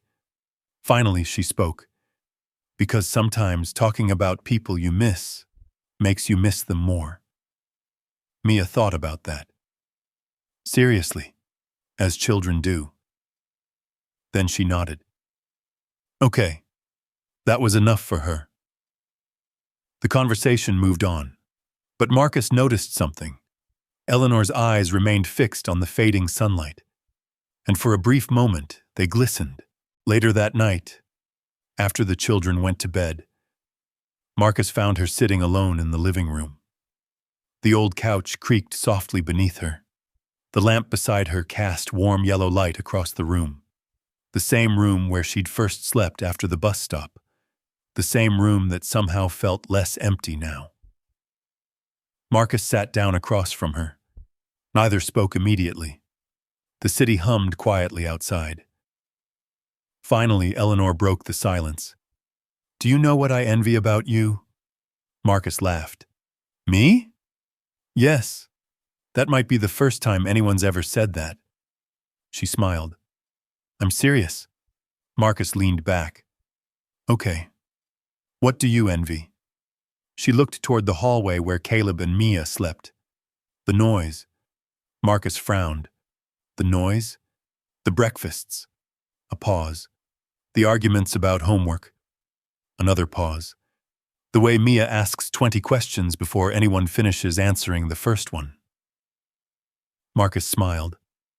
That sounded accurate. Eleanor continued. "The way Caleb pretends not to care when he actually cares very deeply." Her voice softened. "The way someone always needs you." The room became still. Marcus suddenly understood. Not completely, but enough. This wasn't about money, or success, or status. This was about loneliness, the deep kind, the kind that survived every achievement, every accomplishment, every victory. Eleanor stared at the family photographs hanging near the hallway. "You have something very valuable." Marcus followed her gaze. "I don't have much." She looked at him. The sadness in her eyes nearly broke his heart. "That's where you're wrong." Neither spoke again for a long time. That night, Marcus checked on her before going to sleep, a habit he hadn't realized he'd developed. She was already asleep, one hand resting on the blanket, breathing slowly, peacefully. For the first time since leaving the hospital, she looked comfortable, at home.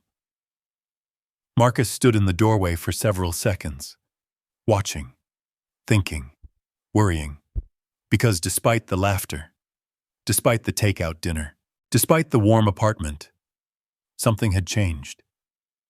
The hospital had revealed a truth nobody could ignore anymore. Time was no longer an abstract idea. Time had become visible, and somewhere inside Eleanor she knew it too. The days that followed became strangely beautiful. Breakfast conversations lasted longer. Coffee lasted longer. Evening walks became more meaningful. Nobody planned it. Nobody discussed it. But everyone seemed determined to hold on to ordinary moments, as if ordinary moments had suddenly become precious.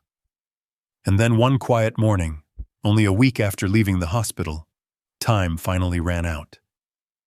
The first person to realize it would not be Marcus. It would not be Caleb. It would be 8-year-old Mia. And what she would do next would become a memory Marcus carried for the rest of his life. The morning arrived quietly. No rain, no wind, no distant thunder rattling old windows, just soft April sunlight slipping through the curtains of apartment 3C, the kind of morning that looked ordinary, the kind people forgot. Until later. Until they realized it had changed everything. Mia woke first. That almost never happened. Usually Eleanor was already awake before everyone else. Usually the smell of coffee drifted through the apartment before sunrise. Usually, the old woman sat at the kitchen table with a blanket around her shoulders, watching the city wake up, but not that morning. The apartment felt strangely still. Mia rubbed her eyes. She padded down the hallway in oversized pajamas. The floor creaked beneath her small feet. Everything looked normal. The old couch, the lamp, the family photographs on the wall, the blanket Eleanor always used. Then Mia stopped. Eleanor was still lying on the couch. At first that didn't seem unusual. Then she noticed something. The coffee pot wasn't on, the kitchen light was off, and Eleanor hadn't moved. Not at all. Mia stood quietly. Children understand more than adults realize. Not always with words, not always with logic, but with instinct, with feeling, with the ability to recognize when something has changed. She slowly walked closer. The morning sunlight touched Eleanor's face, softly, gently. The older woman looked peaceful, more peaceful than Mia had ever seen her. Her hands rested atop the blanket, her expression calm, as if she had finally found the rest she'd been searching for. Mia waited. A few seconds, then a few more. The silence answered the question she hadn't wanted to ask. The little girl didn't scream. She didn't panic. She didn't run. Instead, she stood there quietly, remembering all the mornings Eleanor had covered the coffee pot with a dish towel to keep it warm. Remembering the way Eleanor folded blankets, the way she fixed coats, the way she listened, the way she made people feel important. Mia looked toward the kitchen.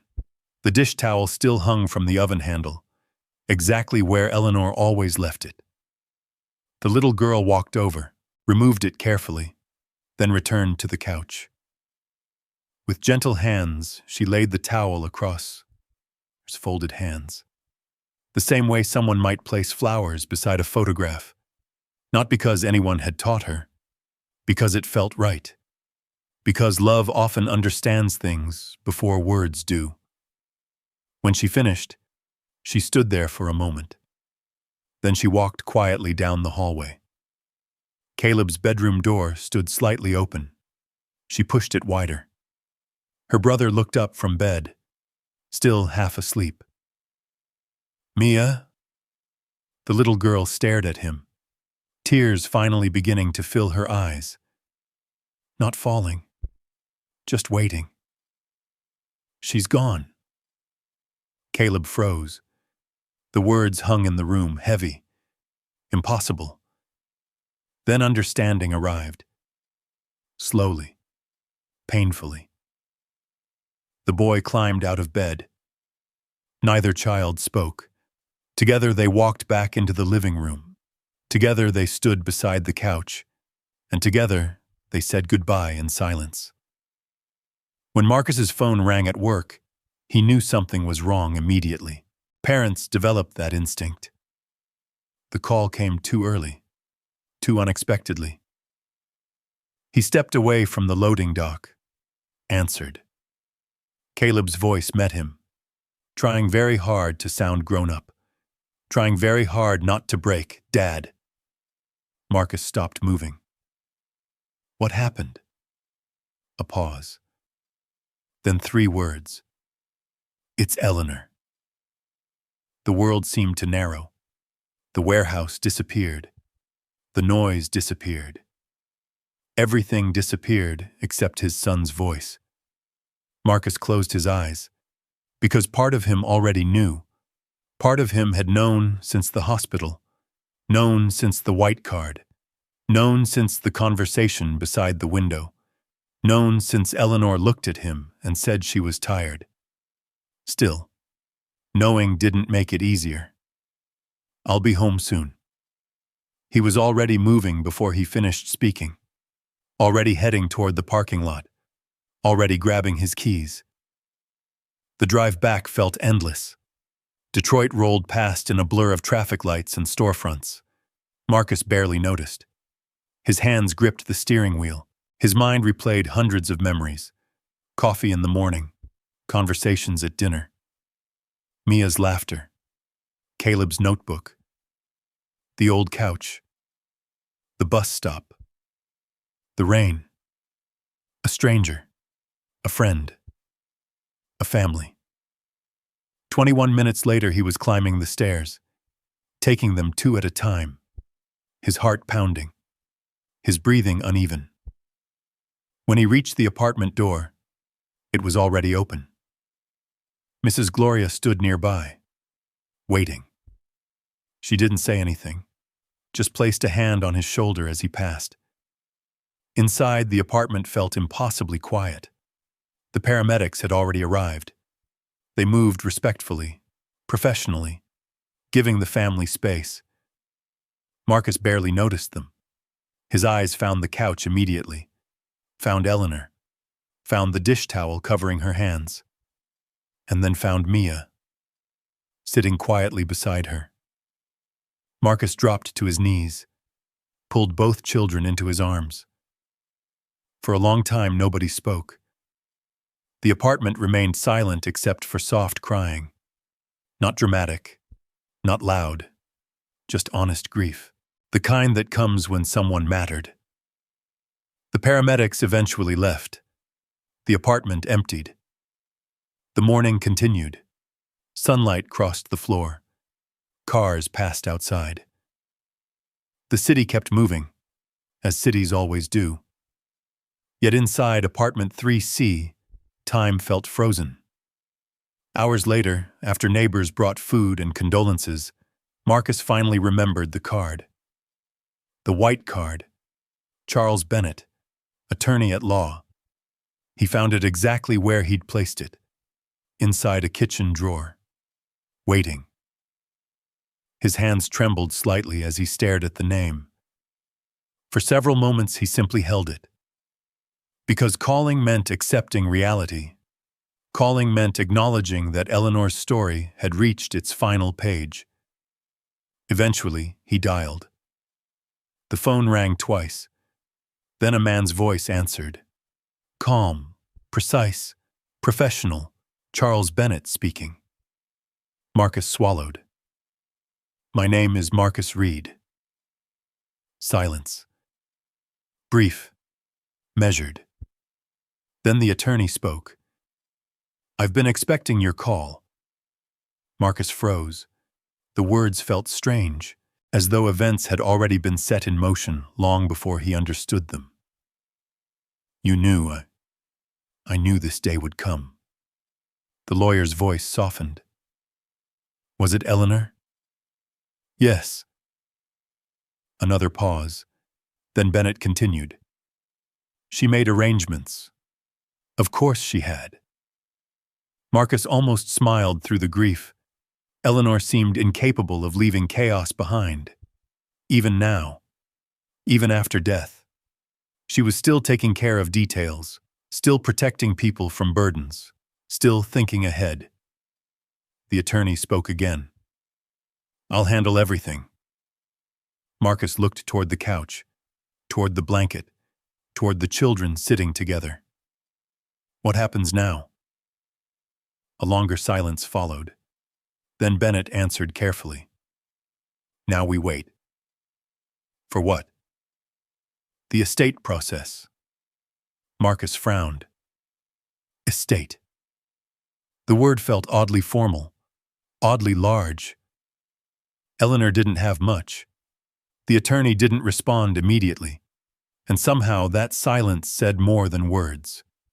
Marcus felt a strange sensation, a tiny shift, a barely noticeable movement beneath everything he thought he knew. When Bennett finally spoke, his tone had changed. Not dramatically, just enough. Mr. Reed. Yeah? There are things we need to discuss. Marcus stared at the wall, at Danielle's old photograph, at the life he'd spent years trying to hold together. What things? Not today. The lawyer's voice remained calm. Today is for grieving. Marcus didn't understand, but he didn't argue. The conversation ended shortly afterward. The apartment grew quiet again. The children eventually fell asleep on opposite ends of the couch, exhausted, heartbroken. Marcus sat alone in the kitchen, the same kitchen where Eleanor made coffee, the same kitchen where she'd repaired coats and helped with homework and quietly transformed their lives. The empty chair across from him felt impossibly large. For a long time, he simply sat there, thinking, remembering, missing her. Outside, evening settled across Detroit. Streetlights flickered on. Cars rolled through wet streets. Life continued. Inside apartment 3C, however, another story was quietly beginning. Because somewhere beyond the grief, beyond the funeral arrangements, beyond the memories, a lawyer named Charles Bennett was preparing to return to Detroit.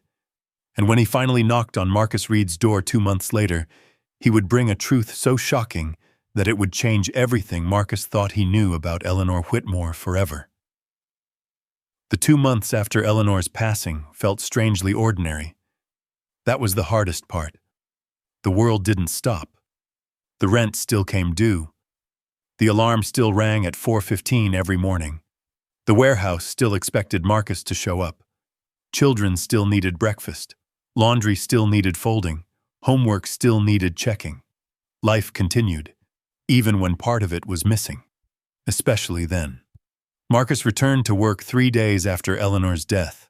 Not because he was ready, because he couldn't afford not to. The warehouse looked exactly the same. The forklifts beeped, the loading docks rattled, the fluorescent lights buzzed overhead. Everything felt unchanged. Yet Marcus felt different, as though someone had quietly removed a piece of the foundation beneath him. Not enough to collapse, just enough to notice every day. At home, the absence was louder. The couch remained where it had always been. The blanket still folded across the armrest. The coffee pot still sat on the counter. But mornings felt emptier now. No coffee waiting. No quiet voice asking about his shift. No gentle observations about the weather. Mia noticed it most. One morning she stood staring at the empty couch while eating cereal. Marcus watched her. "You okay, baby?" She nodded, then shook her head, then nodded again. The complicated language of children. "I keep thinking she's going to be there." Marcus swallowed. "So do I." Mia looked down at her bowl. "I miss her." Marcus reached across the table and squeezed her hand. "I know." Caleb grieved differently, more quietly, more privately. For nearly 3 weeks, he barely mentioned Eleanor at all. He continued sketching, continued studying, continued helping around the apartment. But Marcus noticed something. The bridge notebook never left his side anymore. Never. One evening, Marcus found him sitting alone at the kitchen table, drawing. The apartment was quiet, the television off. Rain tapping softly against the windows, the familiar Detroit soundtrack. Marcus glanced down. The same bridge, the one Eleanor had corrected, the one she'd studied, the one she'd called worth building. Something had changed. On the far side of the bridge, Caleb had drawn a small figure, an older woman sitting on a bench, waiting peacefully. Not lonely, not sad, just present. Marcus stared for several seconds. "That's nice." Caleb nodded without looking up. Neither said anything more. They didn't need to. Some conversations happen without words. The small memorial service took place on a Saturday afternoon. Nothing elaborate, nothing expensive, just a gathering of people whose lives Eleanor had somehow touched. Reverend Miles from New Hope Community Kitchen came. Mrs. Gloria came. A few neighbors came. Even Derek showed up, though Marcus barely spoke to him. The hurt still lingered. The betrayal wasn't dramatic, but it was real. Trust once broken rarely returns in perfect condition. The service lasted less than an hour. Stories were shared, prayers offered, memories exchanged. When it ended, everyone slowly drifted away, leaving Marcus alone beside the church steps, watching the sunset, thinking, remembering, wondering. Because despite everything, one question remained. Who had Eleanor really been? The answer never came, at least not then. Weeks passed. The phone remained silent. Charles Bennett never called. No letters arrived. No explanations appeared. Gradually, Marcus stopped expecting them. Perhaps there wasn't some great mystery. Perhaps Eleanor had simply been an elderly woman with a complicated past. Maybe that was enough. Maybe that was the whole story. Then came Thursday, exactly 2 months and 11 days after Eleanor's death. Marcus had just finished unloading groceries. Mia was doing homework. Caleb sat at the table sketching. The apartment felt normal, ordinary, safe. Then a black sedan rolled into the parking lot below. Marcus barely noticed at first. Vehicles came and went all day. But this one looked different. Newer. Expensive. Out of place like a tuxedo at a construction site. The car parked. A tall man stepped out. Gray suit, polished shoes, leather briefcase, silver hair. Everything about him looked expensive, deliberate, professional.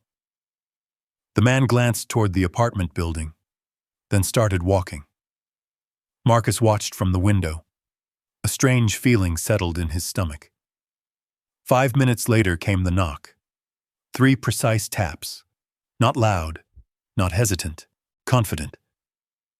Marcus opened the door. The man stood there exactly as he'd appeared from the window. Perfectly composed, perfectly calm. "Mr. Marcus Reed?" Marcus nodded. "Yeah." The man extended his hand. "My name is Charles Bennett." Marcus froze. The world seemed to narrow instantly. The name. The white card. The hospital room, Eleanor's voice. "If something happens, call him first." Everything came rushing back. For a moment, neither man spoke. Then Bennett nodded politely. "May I come in?" Marcus stepped aside. The lawyer entered. His eyes moved carefully through the apartment. The photographs. The furniture. The old couch. When he saw the couch, something flickered across his face. Recognition. Sadness. Respect. Perhaps all three. Mia appeared in the hallway. Then Caleb. Both immediately sensed something important was happening. Charles Bennett noticed them too. These must be Caleb and Mia. Marcus frowned. "How do you know their names?" The attorney smiled gently. Eleanor spoke about them often. The apartment grew very quiet. Bennett placed his briefcase on the kitchen table. The same table where Eleanor drank coffee. The same table where she studied Caleb's bridges. The same table where she repaired Mia's coat. Marcus suddenly felt nervous. Very nervous. The lawyer opened the briefcase, removed a large envelope, several folders, a leather-bound document. Then he looked directly at Marcus. "What I'm about to tell you may be difficult to believe." Marcus laughed nervously. That's usually not a great way to start a conversation. For the first time, Bennett smiled. A genuine smile. Brief. Then it disappeared. "I imagine so." He folded his hands, carefully, deliberately, as though preparing to move something extremely fragile. Eleanor Whitmore was not homeless. Marcus stared, not surprised. Not entirely. Somewhere deep down, he'd always known that. But hearing it spoken aloud felt different. Real.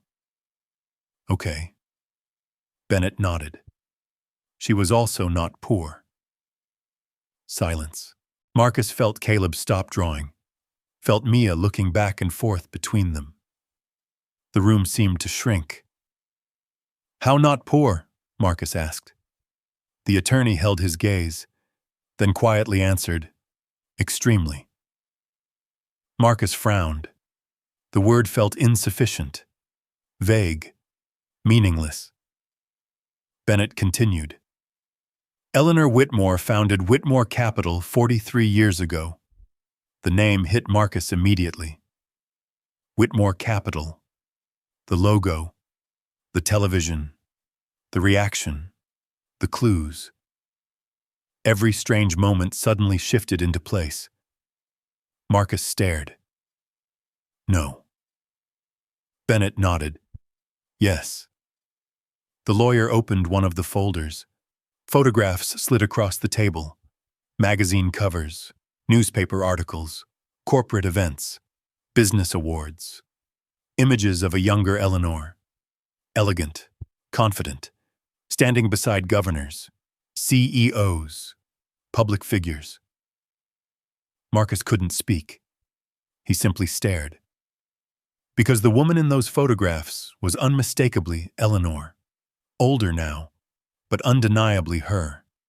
The same eyes, the same smile, the same presence. Mia looked at one photo. That's Eleanor. Nobody answered, because there was nothing to add. It was Eleanor. And everything Marcus thought he knew was changing.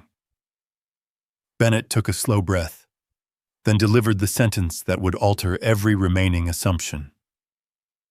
At the time of her death, Eleanor Whitmore's personal estate was valued at approximately $431 million. The apartment went completely silent. No traffic, no refrigerator hum, no distant voices. Nothing. Just silence. Marcus blinked once, twice, certain he'd misheard. How much? 431 million. The number didn't sound real. It sounded fictional, like something from television, like something that happened to other people. Not people in apartments with leaking windows, not people working warehouse shifts, not people clipping grocery coupons. Marcus sat down heavily. The chair creaked beneath him. Across the room, Caleb looked stunned. Mia looked confused. Charles Bennett remained calm, patient, as though he'd expected exactly this reaction, because he probably had. Marcus stared at the photographs, then at the lawyer, then at the old couch. The same couch where Eleanor had slept, the same couch where she'd shared coffee, the same couch where she'd spent her final days. And one impossible question echoed through his mind.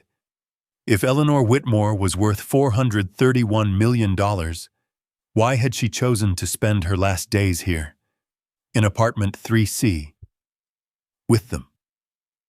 The answer waited inside the leather-bound document resting on Charles Bennett's table. And when the lawyer finally opened it, Marcus would discover that Eleanor's greatest secret wasn't her wealth. It was what she had decided to do with it. The apartment seemed smaller somehow, smaller than it had ever felt before. Charles Bennett sat calmly at the kitchen table. The leather-bound document rested in front of him. Marcus sat across from him. Caleb remained frozen beside the counter. Mia sat quietly on the couch, the old couch, Eleanor's couch. The room carried the strange feeling that often comes before life changes forever. The attorney opened the document carefully, every movement deliberate, every page handled with respect, not because of the money, because of the woman who had written it. For several seconds, nobody spoke. Then Bennett looked directly at Marcus. Before I continue, there is something you should understand. Marcus swallowed. What? The attorney folded his hands. Eleanor revised her will 8 days before her death. The statement immediately caught his attention. 8 days. That meant after the hospital, after the conversations, after the coffee mornings, after the weeks inside apartment 3C, after she truly became part of their family. Marcus felt his pulse quicken. Why? Bennett's expression softened. Because she made a decision. The lawyer opened the document, turned several pages, then began reading. His voice was steady, professional, clear. The sound filled the apartment. Outside, traffic moved through Detroit streets. Inside, nobody breathed.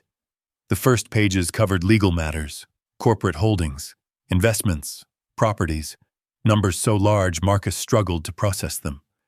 But then Bennett reached a section written in Eleanor's own words. The lawyer paused, looked up briefly, then continued. I have spent most of my life surrounded by people who wanted something from me. The room became still. Some wanted my money. Some wanted my influence. Some wanted access to rooms they could not enter alone. Marcus lowered his eyes. The lawyer continued. Many of them were polite. Many of them were intelligent. Some were even kind. A pause. Very few expected nothing in return. The words sounded exactly like Eleanor. Measured, honest, uncomplicated. Marcus could hear her voice in every sentence. Bennett continued reading. On a rainy evening in Detroit, a tired father carrying groceries stopped walking. Marcus froze. The lawyer didn't. He did not know my name. He did not know my history. He did not know my net worth. He only knew I was cold. The apartment disappeared. The kitchen disappeared. Marcus found himself back at the bus stop, back beneath the rain, back to the moment everything began. He offered me shelter without questions. He offered me dignity without conditions. Mia quietly wiped tears from her eyes. Caleb stared at the floor. The lawyer's voice remained steady. Most people spend their lives telling you who they are. Marcus Reed showed me who he was in 5 minutes. Marcus felt something tighten in his chest. Not pride, not happiness. Something deeper. Something painful. Because hearing Eleanor's words made her absence feel real again. Bennett turned the page. His daughter placed a warm drink beside me before she knew my story. Mia lowered her head. The attorney continued. His son showed me bridges designed by a child who still believes every destination is possible. Caleb's eyes immediately filled. Still nobody spoke. The room had become sacred somehow, as though Eleanor herself were sitting there, sharing one final conversation.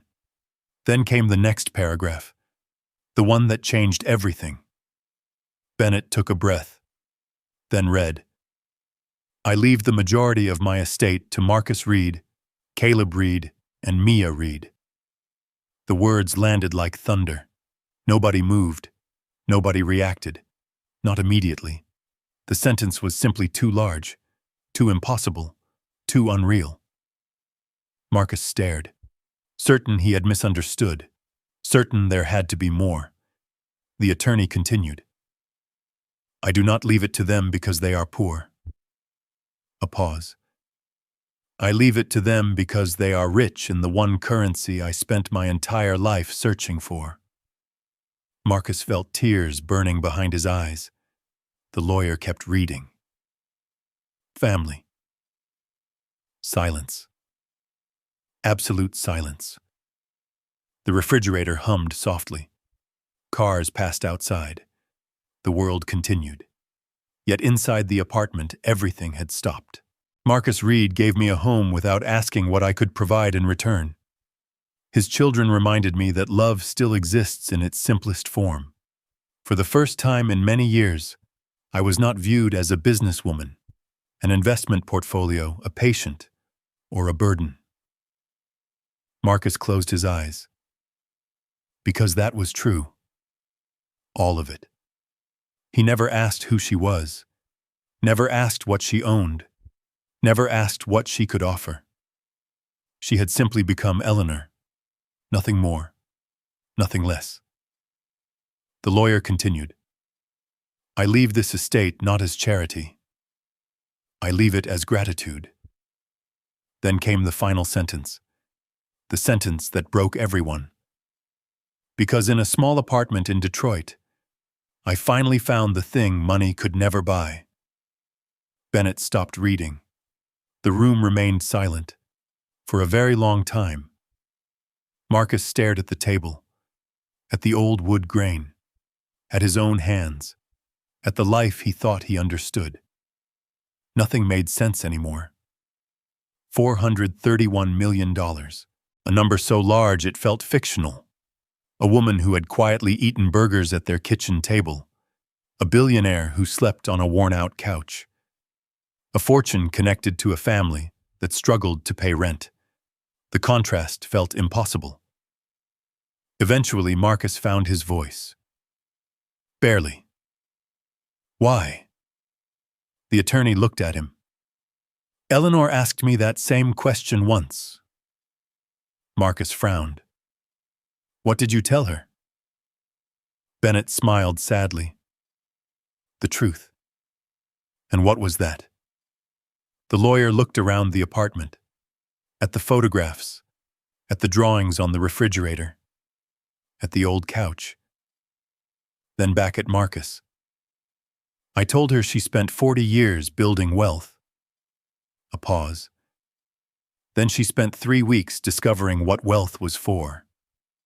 Marcus couldn't speak, because somehow that answer felt exactly right. The conversation continued for another hour. Legal details, trust structures, foundations, tax protections, financial advisors, words and concepts Marcus barely understood. Yet one thing became clear. The will was valid, ironclad, carefully prepared. Eleanor had anticipated challenges, and there would be challenges. Of course there would. People always appeared when large fortunes were involved. The first challenge arrived sooner than expected. News traveled quickly. Far too quickly. Within days, local media learned portions of the story.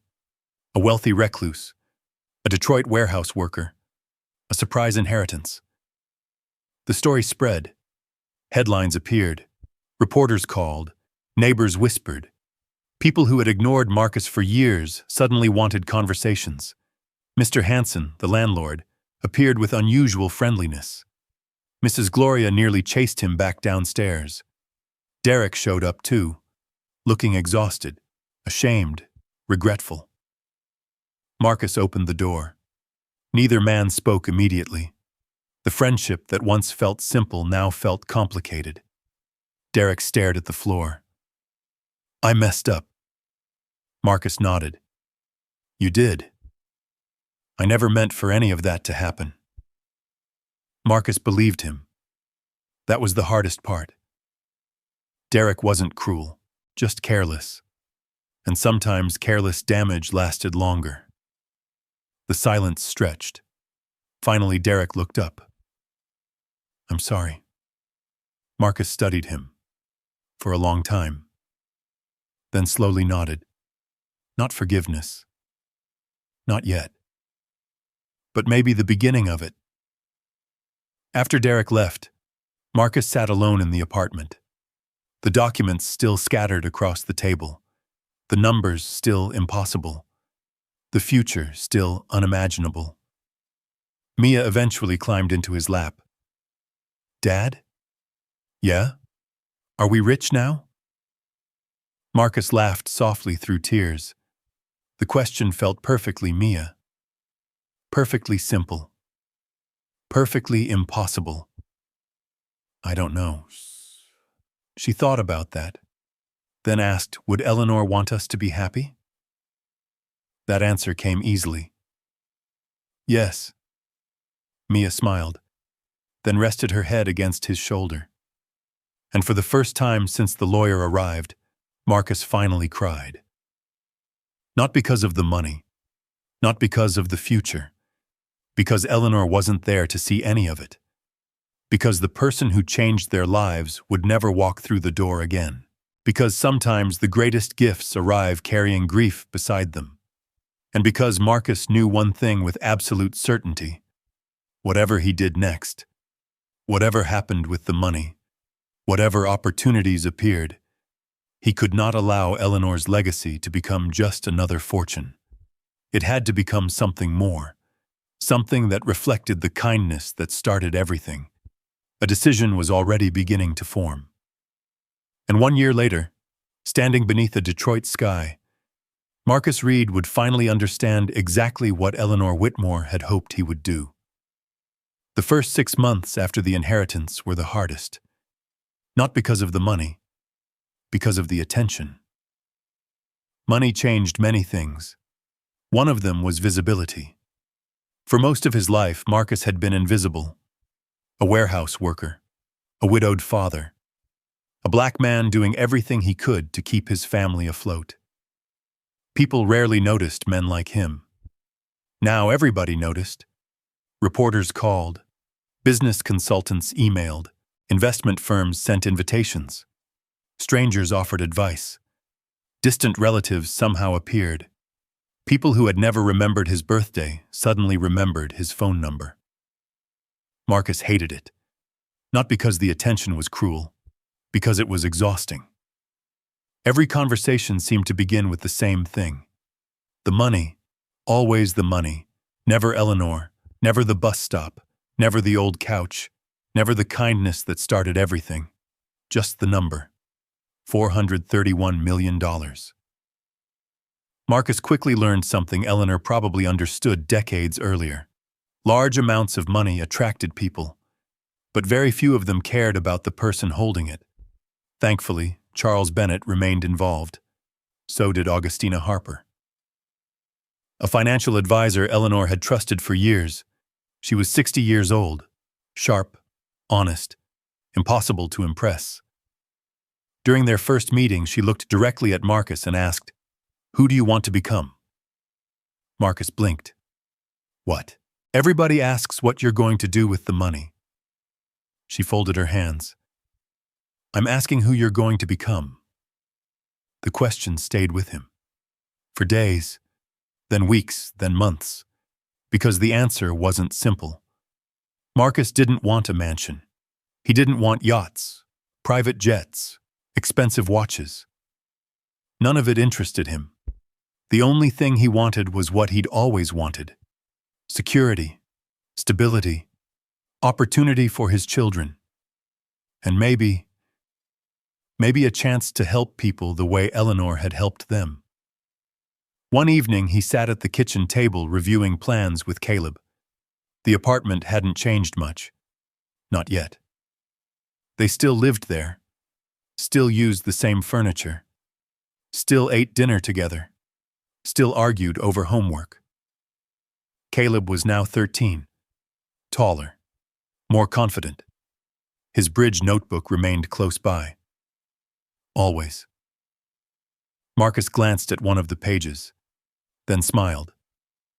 "You know." Caleb looked up. "What?"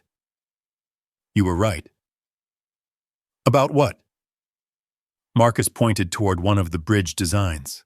"You always said bridges aren't really about getting somewhere." Caleb frowned. "They're not." Marcus laughed. "Then what are they about?" The boy thought for a moment, then answered, "Connecting things." Marcus sat quietly afterward, because suddenly he realized that was exactly what Eleanor had done. She connected worlds, a billionaire and a warehouse worker, a lonely woman and a grieving family, wealth and kindness, loss and purpose, a bridge. That's what she had been, a bridge. Several weeks later, the idea finally arrived. Not dramatically, not in a boardroom, not during a meeting. It happened while Marcus was volunteering at New Hope Community Kitchen, the same place he'd volunteered before Eleanor ever entered his life, the same place that helped him after Danielle died. A cold evening, long food line, familiar faces, people struggling, people surviving, people trying. Marcus stood in the kitchen serving soup. An elderly woman entered. Thin coat, tired eyes, plastic shopping bag. The sight stopped him. Not because she looked exactly like Eleanor, because she reminded him of her. For a brief moment, Marcus found himself staring. Then he saw something else. Nobody knew where she would sleep that night. Nobody knew who she was. Nobody knew her story. Exactly like Eleanor. The realization struck him immediately. There were hundreds of people like that. Thousands. Not just in Detroit. Everywhere. Good people. Forgotten people. Lonely people. People one bad month away from losing everything.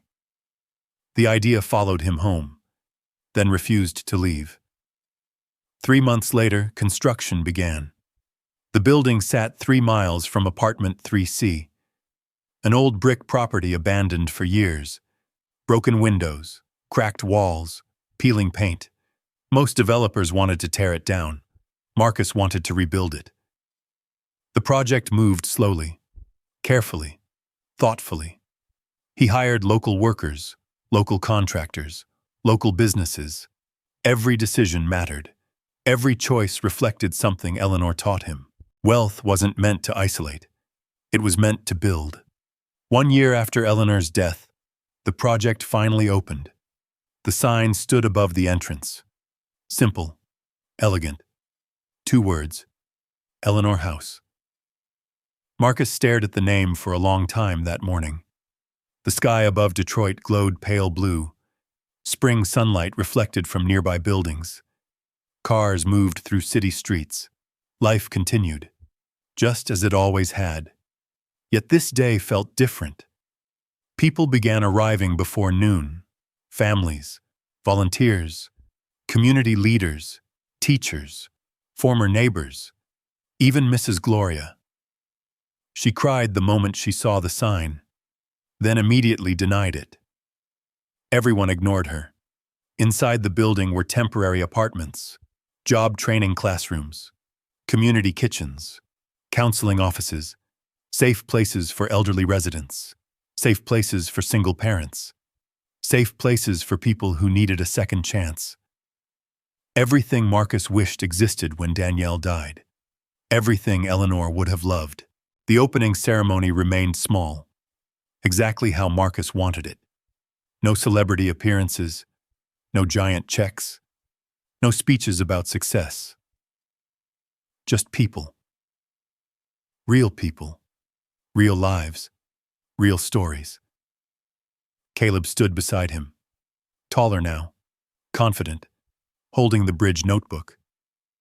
Mia stood on his other side, 9 years old, full of questions, full of life, full of hope.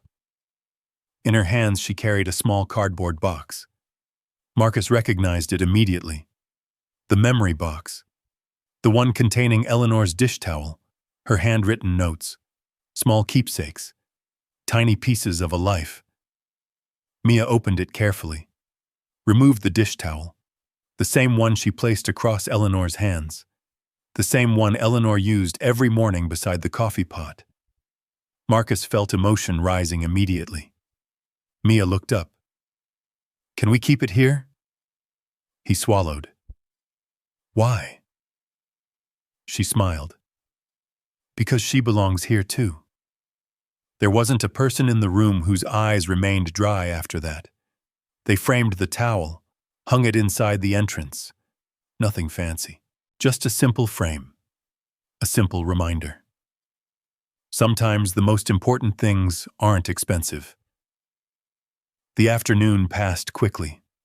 Visitors toured the building. Volunteers signed up. Families moved into temporary housing. Children laughed in hallways.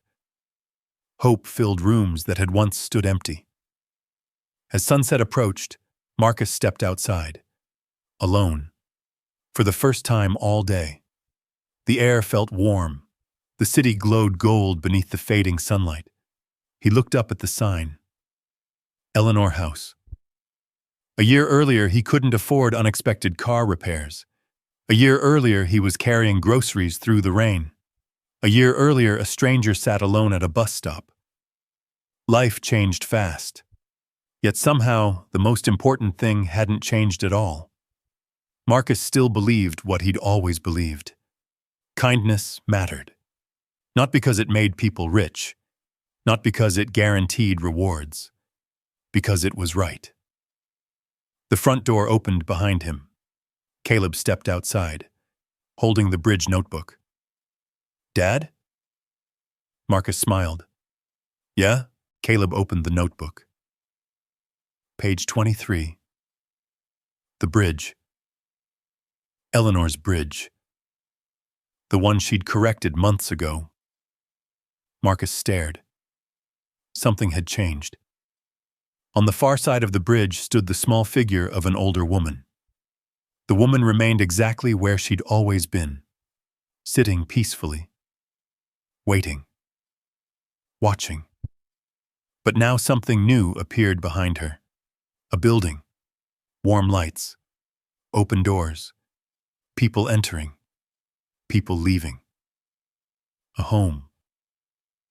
Caleb smiled, finished it. Marcus looked at the drawing, then at the building behind him, then back at the drawing. His throat tightened. It's perfect. Caleb nodded. I know. They stood together for a moment, watching the sunset, watching people enter Eleanor House, watching kindness continue its journey.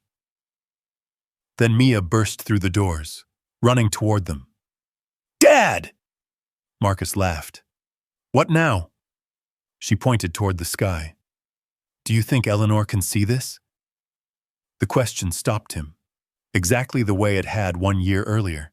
He looked at the building, at the sign, at the people finding shelter inside, at the life growing from one small act of kindness.